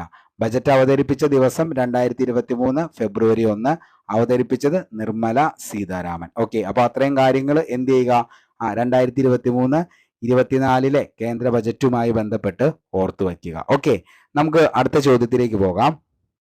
ഭാരതീയ റിസർവ് ബാങ്കിനെ RBI സംബന്ധിച്ച് താഴെ പറയുന്ന പ്രസ്താവനയിൽ ശരിയായവ തിരഞ്ഞെടുക്കുക. ഏതാണ് ഇതിൻ്റെ അകത്ത് ശരിയായ പ്രസ്താവന എന്ന് പറയുന്നത്? ഓപ്ഷൻ സി ആണ്. 1, 3, 4 എന്താണ് ശരിയാണ്. Okay, reserve Bank of India act പാസ്സായ വർഷം ചോദിച്ചു കഴിഞ്ഞാൽ 1934 മാർച്ച് 6 റിസർവ് ബാങ്ക് ഓഫ് ഇന്ത്യയുടെ ആക്ട് പാസ്സായ വർഷം എന്ന് പറയുന്നത്. Okay, reserve Bank of India സ്ഥാപിതമായ വർഷം 1935 ഏപ്രിൽ 1. മോസ്റ്റ്ലി റിപ്പീറ്റഡ് ആയിട്ടുള്ള ഒരു ചോദ്യമാണ് എക്കണോമിക്സ് എന്ന് പറയുന്ന മേഖലയിൽ നിന്ന്. ഓക്കെ, ഹിൽട്ടൺ യങ് കമ്മീഷന്റെ ശുപാർശ പ്രകാരമാണ് രൂപീകൃതമായത് Reserve Bank of India. Hilton Young commission രൂപീകൃതമായ വർഷം ചോദിച്ചു കഴിഞ്ഞാൽ 1926. ഹിൽട്ടൺ യങ് കമ്മീഷൻ അറിയപ്പെടുന്ന മറ്റൊരു പേരാണ് royal commission on Indian currency and finance എന്നതാണ് ഹിൽട്ടൺ യങ് കമ്മീഷൻ അറിയപ്പെട്ടിരുന്ന മറ്റൊരു പേരെന്ന് പറയുന്നത്. പ്രാരംഭഘട്ടത്തിൽ റിസർവ് ബാങ്ക് സ്ഥാപിച്ചത് ഷെയർ ഹോൾഡേഴ്സ് ബാങ്ക് ആയിട്ടാണ്. റിസർവ് ബാങ്കിന്റെ സ്ഥാപിത മൂലധനമാണ് 5 കോടി രൂപ. ഓക്കെ, റിസർവ് ബാങ്ക് ഓഫ് ഇന്ത്യയുടെ ആസ്ഥാനം എവിടെയാണെന്ന് ചോദിച്ചാൽ അത് മുംബൈയിലാണ്. ആദ്യ ആസ്ഥാനം നമുക്ക് കൊൽക്കത്തയിലായിരുന്നു, പിന്നീടാണ് മുംബൈയിലെ നരിമാൻ പോയിന്റിലേക്ക് മാറ്റിയത്. റിസർവ് ബാങ്കിന്റെ ആസ്ഥാനം കൊൽക്കത്തയിൽ നിന്ന് മുംബൈയിലേക്ക് മാറ്റിയ വർഷം എന്നാ ചോദിച്ചാൽ അത് 1937. ബാങ്കിങ് റെഗുലേഷൻ ആക്ട് നിലവിൽ വന്ന വർഷം എന്നാ ചോദിച്ചാൽ അത് 1949 ജനുവരി 1. കേരളത്തിൽ റിസർവ് ബാങ്കിന്റെ ആസ്ഥാനം സ്ഥിതി ചെയ്യുന്നത് തിരുവനന്തപുരത്താണ്. ഇന്ത്യയിൽ കറൻസി നോട്ടുകൾ അച്ചടിച്ച് വിതരണം ചെയ്യാൻ അവകാശമുള്ളത് അത് റിസർവ് ബാങ്കിനാണ്. ഓക്കെ, 1 രൂപ നോട്ടിൽ ഒഴികെ മറ്റ് കറൻസി നോട്ടുകളിൽ ഒപ്പുവയ്ക്കുന്നത് RBI ഗവർണറാണ്. 1 രൂപ നോട്ട് ഒപ്പുവയ്ക്കുന്നത് ആരാന്ന് ചോദിച്ചു കഴിഞ്ഞാൽ അത് കേന്ദ്ര ധനകാര്യ സെക്രട്ടറി ആണ് 1 രൂപ നോട്ട് ഒപ്പുവയ്ക്കുന്നത്. അതൊക്കെ നമ്മൾ ഒത്തിരി തവണ ചർച്ച ചെയ്ത് പോയതാണ്. ഓക്കെ, അപ്പോൾ അത്രയാണ് എന്ത് ചെയ്യുക, റിസർവ് ബാങ്ക് ഓഫ് ഇന്ത്യയുമായി ബന്ധപ്പെട്ട് ഏറ്റവും ഇമ്പോർട്ടന്റ് ആയിട്ടുള്ള കാര്യങ്ങൾ. ഓക്കെ, നമുക്ക് 16ാമത്തെ ചോദ്യത്തിലേക്ക് പോകാം. താഴെ തന്നിരിക്കുന്ന ഇന്ത്യയിലെ പ്രധാന ധാതുക്കളെ ലോകത്തിലെ അവയുടെ ഉൽപാദനത്തിന്റെ അടിസ്ഥാനത്തിൽ ശരിയായ ക്രമം എന്താണെന്ന് കണ്ടെത്തുക. ഏതാണെന്ന് കണ്ടെത്തുക. ഓക്കെ, ഏതാണ് ഇതിൻ്റെ അകത്ത് ശരിയായ ക്രമം എന്ന് പറയുന്നത്? ഓപ്ഷൻ സി ആണ്. അഫ്രം, മൈക്ക, കൽക്കരി, ഇരുമ്പയിര്, മാംഗനീസ്. ഇതാണ് താഴെ തന്നിരിക്കുന്ന ഇന്ത്യയിലെ പ്രധാന ധാതുക്കളെ ലോകത്തിലെ അവയുടെ ഉൽപാദനത്തിന്റെ അടിസ്ഥാനത്തിൽ ശരിയായിട്ടുള്ള ക്രമം എന്ന് പറയുന്നത്. ഓക്കെ, അതായത് നമുക്കറിയാം അഭ്രം അല്ലെങ്കിൽ മൈക്ക എന്ന് പറഞ്ഞു കഴിഞ്ഞാൽ വൈദ്യുത ഉപകരണ വ്യവസായങ്ങളിലും ഇലക്ട്രോണിക് വ്യവസായങ്ങളിലുമാണ് ഇത് മുഖ്യമായും ഉപയോഗിക്കുന്നത്.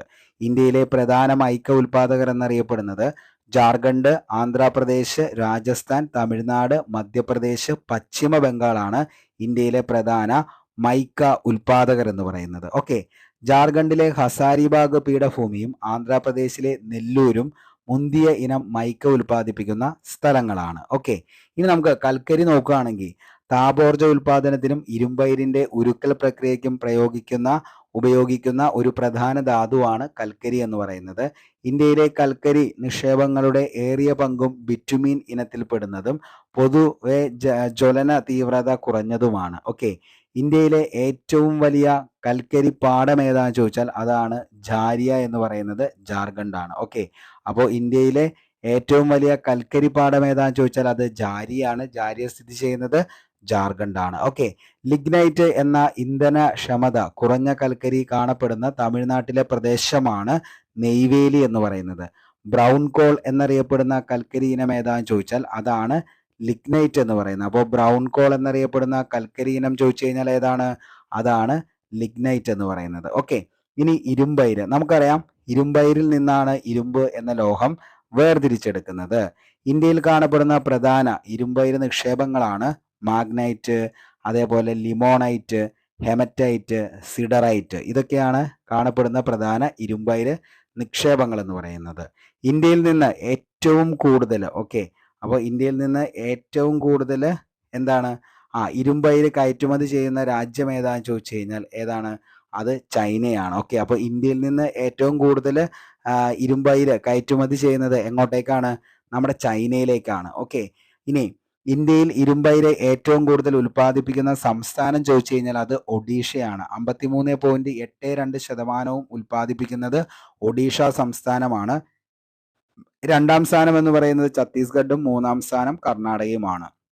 ഇനി മാംഗനീസ് ആണെങ്കിലോ, മാംഗനീസ് ഇരുമ്പുരുക്ക് വ്യവസായത്തിൽ ഉപയോഗിക്കുന്ന പ്രധാന ലോഹധാതുവാണ് മാംഗനീസ് എന്ന് പറയുന്നത്. ഇരുമ്പുമായി കൂട്ടിക്കലർത്തി സങ്കര ലോഹങ്ങൾ നിർമ്മിക്കുന്നതിന് മാംഗനീസ് ഉപയോഗിക്കുന്നു. ഇന്ത്യയിൽ മാംഗനീസ് ഉൽപാദനത്തിൽ മുന്നിൽ നിൽക്കുന്ന സംസ്ഥാനം നോക്കിക്കഴിഞ്ഞാൽ അത് മധ്യപ്രദേശാണ്. 31.5% മധ്യപ്രദേശില്. 2ാം സ്ഥാനമാണെങ്കിൽ മഹാരാഷ്ട്ര, 3ാം സ്ഥാനം ഒഡീഷയുമാണ്. 2021 കണക്കുപ്രകാരം ഇന്ത്യയിൽ നിന്ന് ഏറ്റവും കൂടുതൽ മാംഗനീസ് കയറ്റുമതി ചെയ്യുന്നത് UAEയിലേക്കാണ്. ഏറ്റവും കൂടുതൽ മാംഗനീസ് കയറ്റുമതി ചെയ്യുന്നത്. ഓക്കെ, ഇനി നമുക്ക് അത്രയും കാര്യങ്ങളാണ് അതിൻ്റെ അത് മെയിനായിട്ട് പഠിക്കാനുള്ളൂ. അപ്പോൾ നമ്മൾ അഫ്ര എന്താന്ന് പഠിച്ചു, കൽക്കരി എന്താന്ന് പഠിച്ചു, ഇരുമ്പയിര് എന്താന്ന് പഠിച്ചു, മാംഗനീസും പഠിച്ചു. ഓക്കെ, ഇനി 17ാമത്തെ ചോദ്യം. ഇന്ത്യയിലെ പഞ്ചവത്സര പദ്ധതികളുമായി ബന്ധപ്പെട്ട് താഴെ പറയുന്ന പ്രസ്താവനകളിൽ ശരിയായത് ഏതാണ് എന്നുള്ളതാണ് അടുത്ത ചോദ്യം. ഏതാണ്? ഓപ്ഷൻ സി ആണ് നമ്മുടെ ആൻസർ എന്ന് പറയുന്നത്. 1, 2, 4 എന്താണ്? ശരിയാണ്. ഓക്കെ, ഇന്ത്യയിൽ ആസൂത്രണ കമ്മീഷൻ രൂപീകരിച്ച വർഷമാണ് 1950. 1950 നിലവിൽ വന്ന ആസൂത്രണ കമ്മീഷന്റെ അധ്യക്ഷനായിരുന്നു ആര്? ജവഹർലാൽ നെഹ്റു. ഇന്ത്യൻ പഞ്ചവത്സര പദ്ധതികൾ രൂപവൽക്കരണം ചെയ്തതും നടപ്പാക്കുന്നതും ആസൂത്രണ കമ്മീഷനായിരുന്നു. ഇന്ത്യയിൽ പദ്ധതികൾ നടപ്പിലാക്കുന്നത് 5 വർഷ കാലയളവിലാണ്. അതിനാലാണ് അവ പഞ്ചവത്സര പദ്ധതി എന്ന പേരിൽ അറിയപ്പെട്ടത്. പഞ്ചവത്സര പദ്ധതി ആരംഭിച്ച വർഷം എന്നാണ് ചോദിച്ചു കഴിഞ്ഞാൽ അത് 1951 പഞ്ചവത്സര പദ്ധതി ആരംഭിച്ചത്. പഞ്ചവത്സര പദ്ധതികളുടെ ഉപജ്ഞാതാവ് ആരാണെന്ന് ചോദിച്ചാൽ അതാണ് ജവഹർലാൽ നെഹ്റു. ഓക്കെ, പഞ്ചവത്സര പദ്ധതികളുടെ ഉപജ്ഞാതാവാണ് ജവഹർലാൽ നെഹ്റു. പഞ്ചവത്സര പദ്ധതിയുടെ പ്രധാനപ്പെട്ട ലക്ഷ്യങ്ങൾ എന്തൊക്കെയാണെന്ന് ചോദിച്ചു കഴിഞ്ഞാൽ അതാണ് സാമ്പത്തിക വളർച്ച, ആധുനികവൽക്കരണം, സ്വാശ്രയത്വം, സമത്വം. ഓക്കെ, അപ്പോൾ പഞ്ചവത്സര പദ്ധതിയുടെ പ്രധാനപ്പെട്ട ലക്ഷ്യങ്ങൾ എന്തൊക്കെയാണെന്ന് ചോദിച്ചാൽ അതാണ് സാമ്പത്തിക വളർച്ച, ആധുനികവൽക്കരണം, സ്വാശ്രയത്വം. ഓക്കെ, ഇനി പഞ്ചവത്സര പദ്ധതികളും അവയുടെ ലക്ഷ്യങ്ങളും നമുക്കൊന്ന് ഓടിച്ചു നോക്കാം. ഒന്നാം പഞ്ചവത്സര പദ്ധതി കാലയളവ് നോക്കി കഴിഞ്ഞാൽ 51 to 56 കാർഷിക മേഖലയുടെ സമഗ്ര വികസനമാണ് ഒന്നാം പഞ്ചവത്സര പദ്ധതി. രണ്ടാം പഞ്ചവത്സര പദ്ധതി 56 to 61 വ്യാവസായിക വികസനമാണ് ലക്ഷ്യമിട്ടത്, വ്യാവസായിക വികസനം. മൂന്നാം പഞ്ചവത്സര പദ്ധതി 1961 മുതൽ 66 വരെ ഭക്ഷ്യ സ്വയം പര്യാപ്തത, സമ്പദ്ഘടനയുടെ സ്വയം പര്യാപ്തത. നാലാം പഞ്ചവത്സര പദ്ധതി 69 to 74 സ്ഥിരതയോടുകൂടിയ വളർച്ച. അഞ്ചാം പഞ്ചവത്സര പദ്ധതി 74 to 78 ദാരിദ്ര്യ നിർമ്മാർജ്ജനം. ആറാം പഞ്ചവത്സര പദ്ധതി 80 to 85 കാർഷിക വ്യാവസായിക മേഖലകളുടെ അടിസ്ഥാന സൗകര്യങ്ങൾ മെച്ചപ്പെടുത്തൽ. ഏഴാം പഞ്ചവത്സര പദ്ധതി 85 to 90 ആധുനികവൽക്കരണം, അതേപോലെ തന്നെ തൊഴിലവസരങ്ങളുടെ വർധനവ്. എട്ടാം പഞ്ചവത്സര പദ്ധതി 1992-97 മാനവ ശേഷി വികസനം. ഒമ്പതാം പഞ്ചവത്സര പദ്ധതിയാണ് 97 to 2002 ഗ്രാമവികസനവും വികേന്ദ്രീകൃത ആസൂത്രണവും നടപ്പിലാക്കുക. പത്താം പഞ്ചവത്സര പദ്ധതി മൂലധന നിക്ഷേപം 2002 to 2007. ഇനി 11ആം പഞ്ചവത്സര പദ്ധതി 7 to 12 മുഴുവൻ ജനവിഭവങ്ങളുടെയും സമഗ്ര വികസനം. 12ആം പഞ്ചവത്സര പദ്ധതി 2012 to 2017. ഓക്കെ, അപ്പൊ അത്രയും കാര്യങ്ങൾ ഒന്ന് ഓർത്തു വച്ചോ, ഇമ്പോർട്ടൻ്റ് ആണ്. ഓക്കെ, അടുത്ത ചോദ്യത്തിലേക്ക് പോവാം. 18ാമത്തെ ചോദ്യം, ഇന്ത്യൻ ഹരിത വിപ്ലവവുമായി ബന്ധമില്ലാത്തത് ഏതാണ്? ഇന്ത്യൻ ഹരിത വിപ്ലവവുമായി ബന്ധമില്ലാത്തത് ഏതാണ്? നമുക്ക് ഒറ്റയടിക്കാൻ ആൻസറിലേക്ക് എത്താം. ഓപ്ഷൻ ഡി ആണ്. ഓപ്ഷൻ ഡി ആണ് ഇതിൻ്റെ അകത്ത് ഇന്ത്യൻ ഹരിത വിപ്ലവവുമായി ബന്ധമില്ലാത്തത് ചോദിച്ചു കഴിഞ്ഞാൽ. കാരണം ഇന്ത്യയിൽ പാൽ ഉൽപാദനത്തിലുണ്ടായ വർധനവാണ് എന്തെന്ന് പറയുന്നത് ധവള വിപ്ലവം എന്ന് പറയുന്നത്. ഇന്ത്യൻ ധവള വിപ്ലവത്തിന്റെ പിതാവ് എന്നറിയപ്പെടുന്ന വ്യക്തി ആരാന്ന് ചോദിച്ചാൽ അതാണ് ആരെന്ന് പറയുന്നത് ഡോക്ടർ വർഗീസ് കുര്യൻ. ഓക്കെ, അപ്പോൾ ഇന്ത്യൻ ധവള വിപ്ലവത്തിന്റെ പിതാവ് എന്നറിയപ്പെടുന്ന വ്യക്തിയാണ് ഡോക്ടർ വർഗീസ് കുര്യൻ. ഇന്ത്യയുടെ പാൽക്കാരൻ എന്നറിയപ്പെടുന്നത് ഡോക്ടർ വർഗീസ് കുര്യൻ. 1970, 1940, 70 കാലഘട്ടങ്ങളിൽ കാർഷിക മേഖലയിൽ നിലനിന്നിരുന്ന മാന്ദ്യം കുറയ്ക്കുവാനായി ഉൽപാദനം വർദ്ധിപ്പിക്കുക എന്ന ലക്ഷ്യത്തോടെ ആഗോളതലത്തിൽ നടപ്പിലാക്കിയ കാർഷിക മുന്നേറ്റം അറിയപ്പെടുന്നതാണ് ഹരിത വിപ്ലവം എന്ന്. ഓക്കെ, അപ്പോൾ 1940 to 1970 കാലഘട്ടങ്ങളിൽ കാർഷിക മേഖലയിൽ നിലനിന്നിരുന്ന മാന്ദ്യം കുറയ്ക്കുവാനായി ഉൽപാദനം വർദ്ധിപ്പിക്കുക എന്ന ലക്ഷ്യത്തോടെ ആഗോളതലത്തിൽ നടപ്പിലാക്കിയ കാർഷിക മുന്നേറ്റം അറിയപ്പെടുന്നതാണ് ഹരിത വിപ്ലവം. ഇന്ത്യയിൽ ഹരിത വിപ്ലവം ആരംഭിച്ചത് 1967 to 68. ഇന്ത്യൻ ഹരിത വിപ്ലവത്തിന്റെ പിതാവ് എന്നറിയപ്പെടുന്ന വ്യക്തിയാണ് ആരെന്ന് പറയുന്നത് ഡോക്ടർ MS സ്വാമിനാഥൻ. അദ്ദേഹം നിർമ്മിച്ച അത്യുൽപാദന ശേഷിയുള്ള വിത്തിനങ്ങളാണ് സൊണോറ 64, അതേപോലെ തന്നെ ലർ മാറാജോ 64. ഓക്കെ, ലർ മാറാജോ 64. ഇന്ത്യയിൽ ഹരിത വിപ്ലവം ആരംഭിച്ച സമയത്തെ കേന്ദ്ര കൃഷി മന്ത്രി ആരാന്ന് ചോദിച്ചാൽ അത് സി സുബ്രഹ്മണ്യമാണ്. ഇമ്പോർട്ടൻ്റ് ആണ്. ഇന്ത്യയിൽ ഹരിത വിപ്ലവം ആരംഭിച്ച സമയത്തെ കേന്ദ്ര കൃഷി മന്ത്രി ആരാന്ന് ചോദിച്ചാൽ അതാണ് സി സുബ്രഹ്മണ്യം. ഓക്കെ, നമുക്ക് 19ാമത്തെ ചോദ്യത്തിലേക്ക് പോകാം. ഭരണഘടനാ നിർമ്മാണ സഭയുമായി ബന്ധപ്പെട്ട ചുവടെ ചേർക്കുന്ന പ്രസ്താവനകളിൽ ശരിയായത് ഏത്? ഓക്കെ, ഭരണഘടനാ നിർമ്മാണ സഭയുമായി ബന്ധപ്പെട്ട് ചുവടെ ചേർക്കുന്ന പ്രസ്താവനകളിൽ ശരിയായത് ഏതാണ് എന്നുള്ളതാണ് ചോദ്യം. ഏതാണ് നമ്മുടെ ആൻസർ എന്ന് പറയുന്നത്?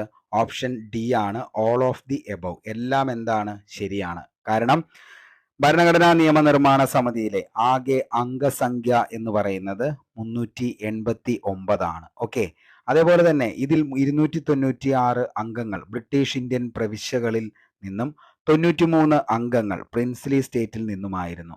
296 അംഗങ്ങളിൽ 292 അംഗങ്ങൾ 11 ഗവർണർമാരുടെ പ്രവിശ്യകളിൽ നിന്നും 4 അംഗങ്ങൾ ചീഫ് കമ്മീഷണർമാരുടെ പ്രവിശ്യകളിൽ നിന്നുമായിരുന്നു.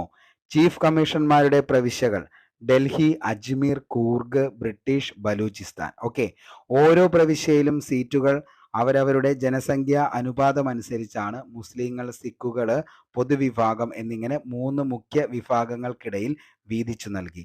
ആനുപാതിക പ്രാതിനിധ്യ വ്യവസ്ഥയിലെ ഏക കൈമാറ്റ വോട്ട് സമ്പ്രദായം അനുസരിച്ച്, അതായത് സിംഗിൾ ട്രാൻസ്ഫറബിൾ വോട്ട് സിസ്റ്റം, പ്രവിശ്യ നിയമന നിർമ്മാണ സഭയിലെ ഓരോ സമുദായത്തിലും പെട്ട അംഗങ്ങൾ അവരുടെ പ്രതിനിധികളെ തെരഞ്ഞെടുത്തു. നാട്ടുരാജ്യങ്ങളിൽ നിന്നുള്ള പ്രതിനിധികളെ കൂടിയാലോചനയിലൂടെ നിശ്ചയിക്കുവാൻ തീരുമാനിക്കുകയും ചെയ്തു. 1946 ജൂലൈ ആഗസ്റ്റ് മാസങ്ങളിൽ ഭരണഘടനാ നിയമനിർമ്മാണ സമിതിയിലേക്കുള്ള 296 സീറ്റുകളുടെ തെരഞ്ഞെടുപ്പും നടന്നു. ഭരണഘടനാ നിർമ്മാണ സഭയിൽ 82% സീറ്റുകൾ ഉണ്ടായിരുന്ന രാഷ്ട്രീയ പാർട്ടിയാണ് കോൺഗ്രസ് എന്ന് പറയുന്നത്. ഓക്കെ, ഇനി നമുക്കറിയാം ഭരണഘടനാ നിർമ്മാണ സഭയിൽ 82% സീറ്റും കോൺഗ്രസിനാണ്. 296 അംഗങ്ങൾ 4 സിഖുകാരും അതേപോലെ തന്നെ 4 സിഖ് മതസ്ഥരും 3 ആംഗ്ലോ ഇന്ത്യക്കാരും 3 പാഴ്സി മതസ്ഥരും എന്ത് ചെയ്തിരുന്നു, ഇതിൽ ഉൾപ്പെട്ടിരുന്നു. ഇനി നമുക്കറിയാം ഇന്ത്യൻ പ്രവിശ്യകളിൽ നിന്നും ഭരണഘടനാ നിർമ്മാണ സഭയിലേക്ക് നടന്ന തെരഞ്ഞെടുപ്പിൽ കോൺഗ്രസ് 208 സീറ്റും മുസ്ലിം 73 സീറ്റും ബാക്കിയുള്ളത് 15 സീറ്റുമാണ് സ്വതന്ത്രരും നേടിയത്. ഇന്ത്യ വിഭജനത്തിന് ശേഷം ഭരണഘടനാ നിയമനിർമ്മാണ സഭയിലെ അംഗങ്ങളുടെ എണ്ണം എത്രയാണെന്ന് ചോദിച്ചാൽ 299 ആണ്. 299. ഓക്കെ, ഇനി ഭരണഘടനാ നിയമനിർമ്മാണ സമിതിയിലെ വനിതാ അംഗങ്ങൾ എത്രയാണെന്ന് ചോദിച്ചാൽ 17 എണ്ണമാണ്. വിഭജനത്തിനു ശേഷം വനിതാ അംഗങ്ങളുടെ എണ്ണം എന്ന് പറയുന്നത് 15 ആയി കുറഞ്ഞു. ഓക്കെ, അപ്പോൾ നമുക്ക് ഈ ഓപ്ഷൻ എന്ന് പറയുന്നത് ഭരണഘടനാ നിർമ്മാണ സഭയിലെ അംഗങ്ങളെ പ്രായപൂർത്തി വോട്ടവകാശത്തിന്റെ അടിസ്ഥാനത്തിലല്ല തിരഞ്ഞെടുത്തിരുന്നത്. എല്ലാ മതത്തിലെയും പ്രതിനിധികൾ ഭരണഘടനാ നിർമ്മാണ സഭയിൽ ഉണ്ടായിരുന്നു. ഇനി രാഷ്ട്രീയ പാർട്ടികളിൽ കോൺഗ്രസ് ഭരണഘടനാ നിർമ്മാണ സഭയിൽ ആധിപത്യം സ്ഥാപിച്ചിരുന്നു. അപ്പോൾ ഇതിന്റെ എല്ലാത്തിന്റെയും എക്സ്പ്ലനേഷൻ നമ്മളിപ്പോൾ എന്ത് ചെയ്തിട്ടുണ്ട്, പറഞ്ഞിട്ടുണ്ട്. ഓക്കെ, ഇനി നമുക്ക് 20ാമത്തെ ചോദ്യം. ബ്രിട്ടീഷ് ഭരണഘടനയിൽ നിന്നും ഇന്ത്യൻ ഭരണഘടന കടം കൊണ്ടിട്ടുള്ള ആശയങ്ങളിൽ ശരിയായത് ഏതാണ് എന്നുള്ളതാണ് ചോദ്യം. ഇതിൻ്റെ ഏതാണ് ശരിയായത്? 20ാമത്തെ ഓപ്ഷൻ സി ആണ് നമ്മുടെ ആൻസർ എന്ന് പറയുന്നത്. 1ഉം 2ഉമാണ് ശരി എന്ന് പറയുന്നത്. അതായത് 1 എന്ന് പറയുന്നത് പാർലമെന്ററി സമ്പ്രദായമാണ്, 2 നിയമവാഴ്ച. മൗലികാവകാശങ്ങൾ എന്ന് പറയുന്നത് ഇന്ത്യ കടമെടുത്തിരിക്കുന്നത് ഏത് രാജ്യത്ത് നിന്നാണ്? മൗലികാവകാശങ്ങൾ USA അമേരിക്കയിൽ നിന്നും കടം കൊണ്ടതാണ് മൗലിക അവകാശങ്ങൾ എന്ന് പറയുന്നത്. കാരണം ഇതൊക്കെ നമ്മൾ ഒത്തിരി ചർച്ച ചെയ്ത് പോയതാണ്. മൗലികാവകാശങ്ങൾ നമ്മൾ ക്ലാസ് തന്നിട്ടുണ്ട്. അതേപോലെ മൗലിക കർത്തവ്യങ്ങൾ, അതേപോലെ directive principles of state policy, citizenship എല്ലാം നമ്മൾ ക്ലാസ് വളരെ വ്യക്തമായിട്ട് പോയതാണ്. ഓക്കെ, അപ്പോൾ ബ്രിട്ടനിൽ നിന്നും കടമെടുത്ത ആശയങ്ങൾ ഏതൊക്കെയാണെന്ന് ചോദിച്ചാൽ ഏക പൗരത്വം, നിയമവാഴ്ച, നിയമസമത്വം, നിയമനിർമ്മാണം, പാർലമെന്ററി ജനാധിപത്യ വ്യവസ്ഥ, തിരഞ്ഞെടുപ്പ് സംവിധാനം, ദ്വിമണ്ഡല സമ്പ്രദായം, കൂടുതൽ അധികാരങ്ങൾ അധോസഭയ്ക്ക്, സ്പീക്കർ പദവി, സഭാംഗങ്ങൾക്കുള്ള സവിശേഷ അധികാരം, പാർലമെന്ററി കമ്മിറ്റികൾ, ക്യാബിനറ്റ് സമ്പ്രദായം, പ്രധാനമന്ത്രി പദവി, കൂട്ടുത്തരവാദിത്തം, നാമമാത്രമായ അധികാരമുള്ള രാഷ്ട്രത്തലവൻ, റിട്ടുകൾ, comptroller and auditor general. Okay, ഇനി USA നിന്ന് നമ്മൾ കടമെടുത്തത്, അതായത് അമേരിക്കയിൽ നിന്നും കടമെടുത്തതാണ് ലിഖിത ഭരണഘടന, ആമുഖം, നിയമത്തിന്റെ തുല്യ പരിരക്ഷ, മൗലികാവകാശം, സ്വതന്ത്ര നീതിന്യായ വ്യവസ്ഥ, ജുഡീഷ്യൽ റിവ്യൂ, സുപ്രീം കോടതിക്ക് ഭരണഘടനയെ വ്യാഖ്യാനിക്കുന്നതിനുള്ള അധികാരം, സുപ്രീം കോടതിയും ഹൈക്കോടതിയും ജഡ്ജിമാരെ നീക്കം ചെയ്യുന്ന സമ്പ്രദായം, ഇന്ത്യയുടെ എല്ലാ സേനകളുടെയും സുപ്രീം കമാൻഡറായി രാഷ്ട്രപതിയെ തിരഞ്ഞെടുക്കുക. അതേപോലെ തന്നെ അമേരിക്കൻ മാതൃകയിലാണത് എടുത്തിരിക്കുന്നത്. രാഷ്ട്രപതിയുടെ ഇംപീച്ച്മെന്റ്, ഉപരാഷ്ട്രപതി എന്ന പദവി, അതേപോലെ തന്നെ ഇന്ത്യൻ യൂണിയന്റെ കീഴ്ഘടകങ്ങൾക്ക് സ്റ്റേറ്റ് എന്ന പേര് നൽകിയിരിക്കുന്നതും അമേരിക്കൻ മാതൃകയിലാണ്. ഓക്കെ, അപ്പോൾ അത്രയും കാര്യങ്ങൾ നമ്മൾ എന്ത് ചെയ്യുക, ഒന്ന് ഓർത്തു വച്ചേക്കുക. ഓക്കെ, 21ാമത്തെ ചോദ്യത്തിലേക്ക് പോകാം. ചുവടെ ചേർക്കുന്ന പ്രസ്താവനകളിൽ ശരിയായത് ഏത്? ചുവടെ ചേർത്തിരിക്കുന്ന പ്രസ്താവനകളിൽ ശരിയായത് ഏതാണ്? ഇതിൻ്റെ അകത്ത് നമ്മുടെ ആൻസർ എന്ന് പറയുന്നത് ഓൾ ഓഫ് ദി എബവ് ആണ്. എല്ലാം ശരിയാണ്. കീഴ്ക്കോടതിക്ക് മേൽ ചുമത്തുന്ന പ്രത്യേക ഉത്തരവുകളെയാണ് എന്തെന്ന് വിളിക്കുന്നത്? പ്രൊഹിബിഷൻ എന്ന് വിളിക്കുന്നത്. അറസ്റ്റ് ചെയ്യപ്പെട്ട വ്യക്തിയെ ഹാജരാക്കുവാൻ ഇറക്കുന്ന പ്രത്യേക ഉത്തരവാണ് ഹേബിയസ് കോർപ്പസ്. ഹാബിയസ് അല്ല, ഹേബിയസ് കോർപ്പസ്. ഓക്കെ, ഒരു ഉദ്യോഗസ്ഥന് മേൽ ചുമത്തുന്ന പ്രത്യേക ഉത്തരവിനെയാണ് നമ്മൾ എന്തെന്ന് വിളിക്കുന്നത്? മാൻഡമസ് എന്ന് വിളിക്കുന്നത്. നമുക്കറിയാം, അതായത് എന്താണ് റിട്ടുകൾ എന്ന് ചോദിച്ചു കഴിഞ്ഞാൽ മൗലിക അവകാശങ്ങൾ സംരക്ഷിക്കുന്നതിനായി കോടതികൾ പുറപ്പെടുവിക്കുന്ന ഉത്തരവിനെ പറയുന്ന പേരാണ് എന്തെന്ന് വിളിക്കുന്നത്? റിട്ട് എന്ന് പറയുന്നത്. അപ്പോൾ റിട്ട് എന്ന പദം നമ്മൾ ഏത് രാജ്യത്ത് നിന്നുമാണ് റിട്ട് എന്ന ആശയം ഇന്ത്യ കടമെടുത്തിരിക്കുന്നതെന്ന് ചോദിച്ചു കഴിഞ്ഞാൽ അത് ബ്രിട്ടനിൽ നിന്നുമാണ്. റിട്ട് പുറപ്പെടുവിക്കുന്നതിനുള്ള അധികാരം സുപ്രീം കോടതിക്കും അതേപോലെ തന്നെ ഹൈക്കോടതിക്കും നിക്ഷിപ്തമാണ്. ഓക്കെ, ഇനി റിട്ട് എന്ന് പറയുന്നത്, അതായത് സുപ്രീം കോടതി റിട്ടുകൾ പുറപ്പെടുവിക്കുന്നതിനെ പറ്റി പ്രതിപാദിക്കുന്ന ആർട്ടിക്കിൾ ഏതാണെന്ന് ചോദിച്ചാൽ അത് 32ഉം ഹൈക്കോടതി റിട്ട് പുറപ്പെടുവിക്കുന്നതിനെ കുറിച്ച് പ്രതിപാദിക്കുന്ന ആർട്ടിക്കിളാണ് 226. റിട്ടുകളെ കുറിക്കുന്ന പദങ്ങളെല്ലാം ലാറ്റിൻ പദങ്ങളാണ്. ഇന്ത്യൻ ഭരണഘടന ഉറപ്പു നൽകുന്ന റിട്ടുകളുടെ എണ്ണം എത്രയാണെന്ന് ചോദിച്ചാൽ നമുക്കറിയാം, CPM-HQ എന്നതാണ് കോഡ്. നമ്മളത് പറഞ്ഞു പോയേക്കണതാണ്. 5 റിട്ടുകളാണ് ഇന്ത്യൻ ഭരണഘടന ഉറപ്പു നൽകുന്ന റിട്ടുകൾ എന്ന് പറയുന്നത്. 5 എണ്ണമാണ്. നമുക്കറിയാം, ഇന്ത്യൻ ഭരണഘടന ഉറപ്പു നൽകുന്ന റിട്ടുകൾ ഏതൊക്കെയാണെന്ന് ചോദിച്ചാൽ ഏതൊക്കെയാണ്? Habeas corpus, mandamus, prohibition, certiorari, കോവാറന്റോ. ഇത്രയാണ് ഇന്ത്യൻ കോൺസ്റ്റിറ്റ്യൂഷൻ നമുക്ക് പ്രൊവൈഡ് ചെയ്യുന്ന റിട്ടുകൾ എന്ന് പറയുന്നത്. അതിൻ്റെ അകത്ത് ഹേബിയസ് കോർപ്പസ് എന്ന് ചോദിച്ചു കഴിഞ്ഞാൽ വ്യക്തി സ്വാതന്ത്ര്യത്തിന്റെ സംരക്ഷകൻ എന്നറിയപ്പെടുന്ന റിട്ടാണ് ഏതെന്ന് പറയുന്നത്? Habeas corpus. ഹേബിയസ് കോർപ്പസ് ആദ്യമായി പരാമർശിക്കുന്നത് ഏതിലാന്ന് ചോദിച്ചാൽ 1215 മാഗ്ന കാർട്ടയിലാണ്. ആക്ച്വലി എന്താണ് ഈ പറയുന്ന ഹേബിയസ് കോർപ്പസ് എന്ന് വെച്ച് കഴിഞ്ഞാൽ ശരീരം ഹാജരാക്കുക, നിങ്ങൾക്ക് ശരീരം ഏറ്റെടുക്കാം എന്ന് പറയുന്നതാണ് ഹേബിയസ് കോർപ്പസ് എന്ന വാക്കിന്റെ അർത്ഥം എന്ന് പറയുന്നത്. അതായത് നിയമവിരുദ്ധമായോ നീതിരഹിതമായോ തടങ്കിൽ വച്ചിട്ടുള്ള ആരെയും സ്വതന്ത്രനാക്കി കോടതിക്ക് മുമ്പാകെ ഹാജരാക്കാൻ നിർദ്ദേശിക്കുന്ന റിട്ടിനെയാണ് നമ്മൾ എന്തെന്ന് വിളിക്കുന്നത്? ഹേബിയസ് കോർപ്പസ് എന്നതുകൊണ്ട് ഉദ്ദേശിക്കുന്നത്. ഓക്കെ, അടുത്തതാണ് മാൻഡമസ് എന്ന് പറയുന്നത്. മാൻഡമസ് എന്ന ലാറ്റിൻ വാക്കിന്റെ അർത്ഥം എന്താണെന്ന് ചോദിച്ചാൽ നാം കൽപ്പിക്കുന്നു അല്ലെങ്കിൽ ഞങ്ങൾ ആജ്ഞാപിക്കുന്നു എന്നതാണ് മാൻഡമസ് എന്നതിന്റെ അർത്ഥം എന്ന് പറയുന്നത്. ഓക്കെ, ഏതെങ്കിലും ഒരു ഔദ്യോഗിക പദവി വഹിക്കുന്ന വ്യക്തി അദ്ദേഹം ചെയ്യേണ്ട നിയമപരമായ കർത്തവ്യം നിർവഹിക്കാതിരിക്കുകയാണെങ്കിലോ അങ്ങനെ ചെയ്യുന്ന പക്ഷം അത് മറ്റൊരു വ്യക്തിയുടെ മൗലിക അവകാശത്തെ പ്രതികൂലമായി ബാധിക്കുകയാണെങ്കിലോ ആണ് ഇത്തരം ഉത്തരവ് പുറപ്പെടുവിക്കുന്നത്. ഓക്കെ, അപ്പോൾ അങ്ങനെ എന്താണ് നിയുക്ത ചുമതല നിർവഹിക്കുക എന്നതാണ് ഇതുകൊണ്ട് അർത്ഥമാക്കുന്നത്. പൊതുസ്ഥാപനങ്ങൾ, കോർപ്പറേഷൻ, കീഴ്ക്കോടതി, ട്രിബ്യൂണൽ എന്നിവയ്ക്കെതിരെയും ആവശ്യമെങ്കിൽ സർക്കാരിനെതിരെ വരെയും എന്ത് നമുക്ക് പുറപ്പെടുവിക്കാം? മാൻഡമസ് പുറപ്പെടുവിക്കാം. അടുത്താണ് പ്രൊഹിബിഷൻ എന്ന് പറയുന്നത്. പ്രൊഹിബിഷൻ എന്ന വാക്കിന്റെ അർത്ഥമാണ് തടയുക. ടു ഫോർബിഡ് എന്നതാണ് അതിന്റെ അർത്ഥം എന്ന് പറയുന്നത്. അതായത് ജുഡീഷ്യൽ, ക്വാസി ജുഡീഷ്യൽ സ്ഥാപനങ്ങൾക്കെതിരെ പുറപ്പെടുവിക്കാം. അതേപോലെ ഭരണഘടനാ സംവിധാനങ്ങൾക്കെതിരെയോ സ്വകാര്യ വ്യക്തികൾക്കോ സ്ഥാപനങ്ങൾക്കെതിരെയോ ലെജിസ്ലേറ്റീവ് ബോഡികൾക്കെതിരെയോ പ്രൊഹിബിഷൻ റിട്ട് നൽകാറില്ല എന്നുള്ളത് കൂടി എന്ത് ചെയ്യുക?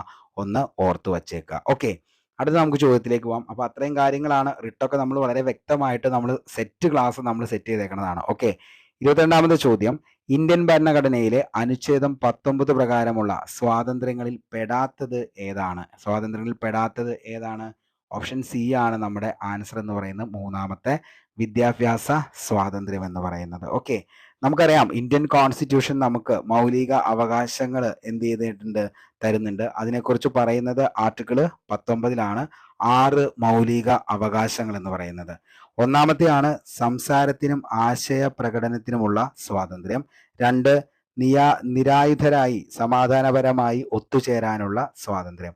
3, സംഘടനകളും അതേപോലെ തന്നെ പ്രസ്ഥാനങ്ങളും രൂപവൽക്കരിക്കുന്നതിനുള്ള അവകാശം. 4ാമത്തെയാണ് ഏത്? ഇന്ത്യയിലുടനീളം സഞ്ചരിക്കാനുള്ള സ്വാതന്ത്ര്യം എന്ന് പറയുന്നത്. 5ാമത്തെ ഇന്ത്യയിൽ എവിടെയും താമസിക്കുന്നതിനുള്ള സ്വാതന്ത്ര്യം. 6ാമത്തെ ഇഷ്ടമുള്ള ജോലി ചെയ്യുന്നതിനും സ്വന്തമായി വ്യവസായം, കച്ചവടം എന്നിവ തുടങ്ങുന്നതിനുമുള്ള സ്വാതന്ത്ര്യം. ഇനി അത്രയും കാര്യങ്ങളാണ് എന്തിൻ്റെ അകത്ത് വരുന്നത്? 6 മൗലിക സ്വാതന്ത്ര്യത്തിൻ്റെ അകത്ത് വരുന്നത്.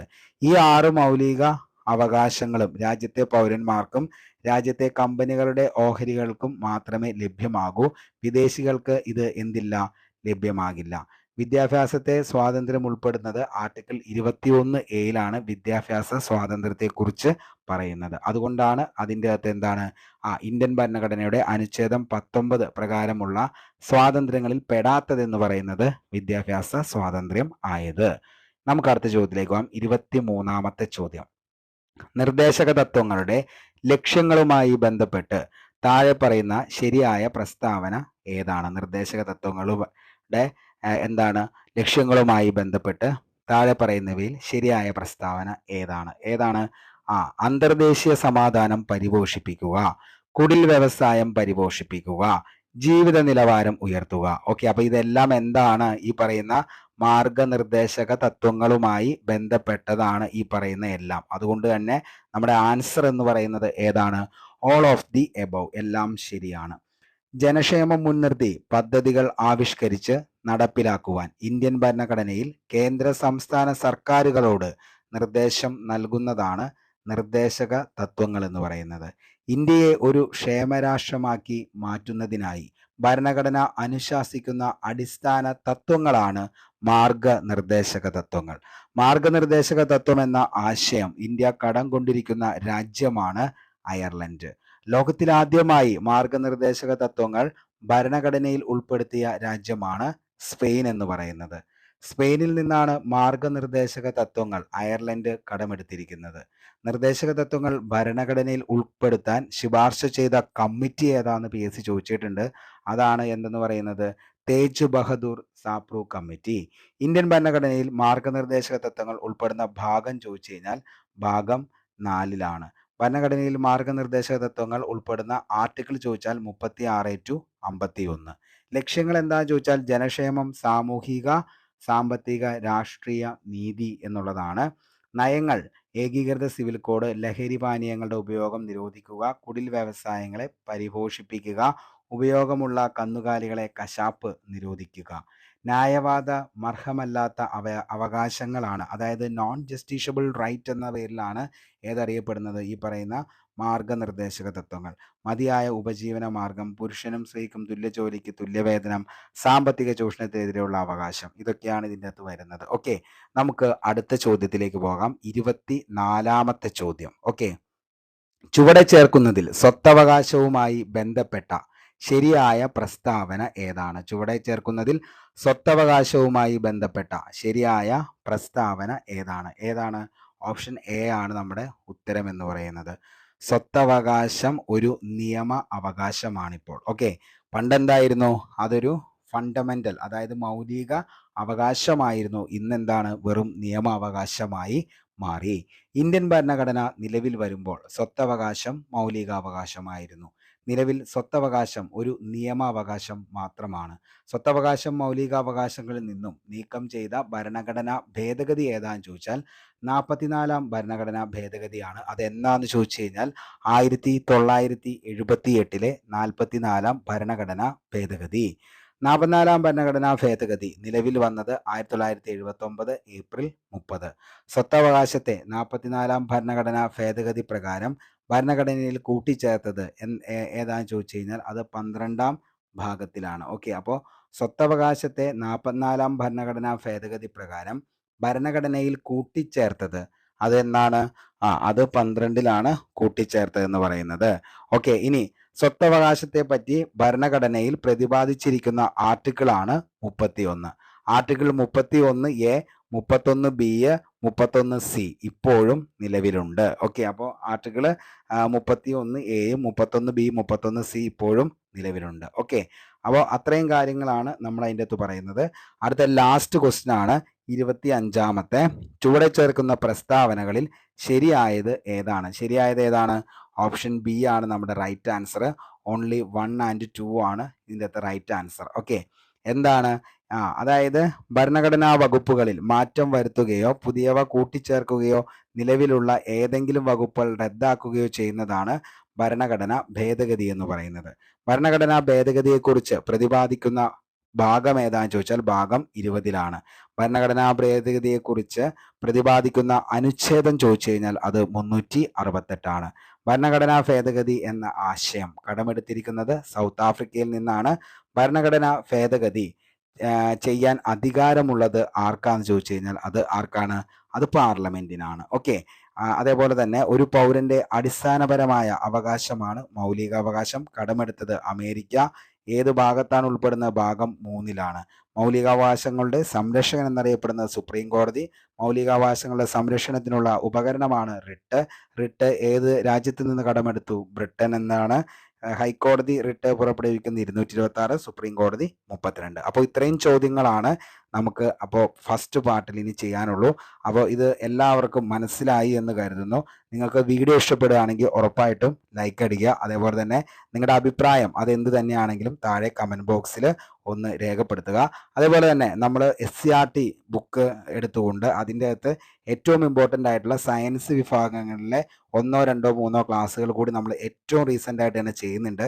അപ്പോൾ നിങ്ങൾക്കത് വേണമെന്നുകൂടി ഉണ്ടെങ്കിൽ താഴെ ഒന്ന് എന്ത് ചെയ്യുക, കമൻറ്റ് ബോക്സിൽ ഒന്ന് രേഖപ്പെടുത്തുക.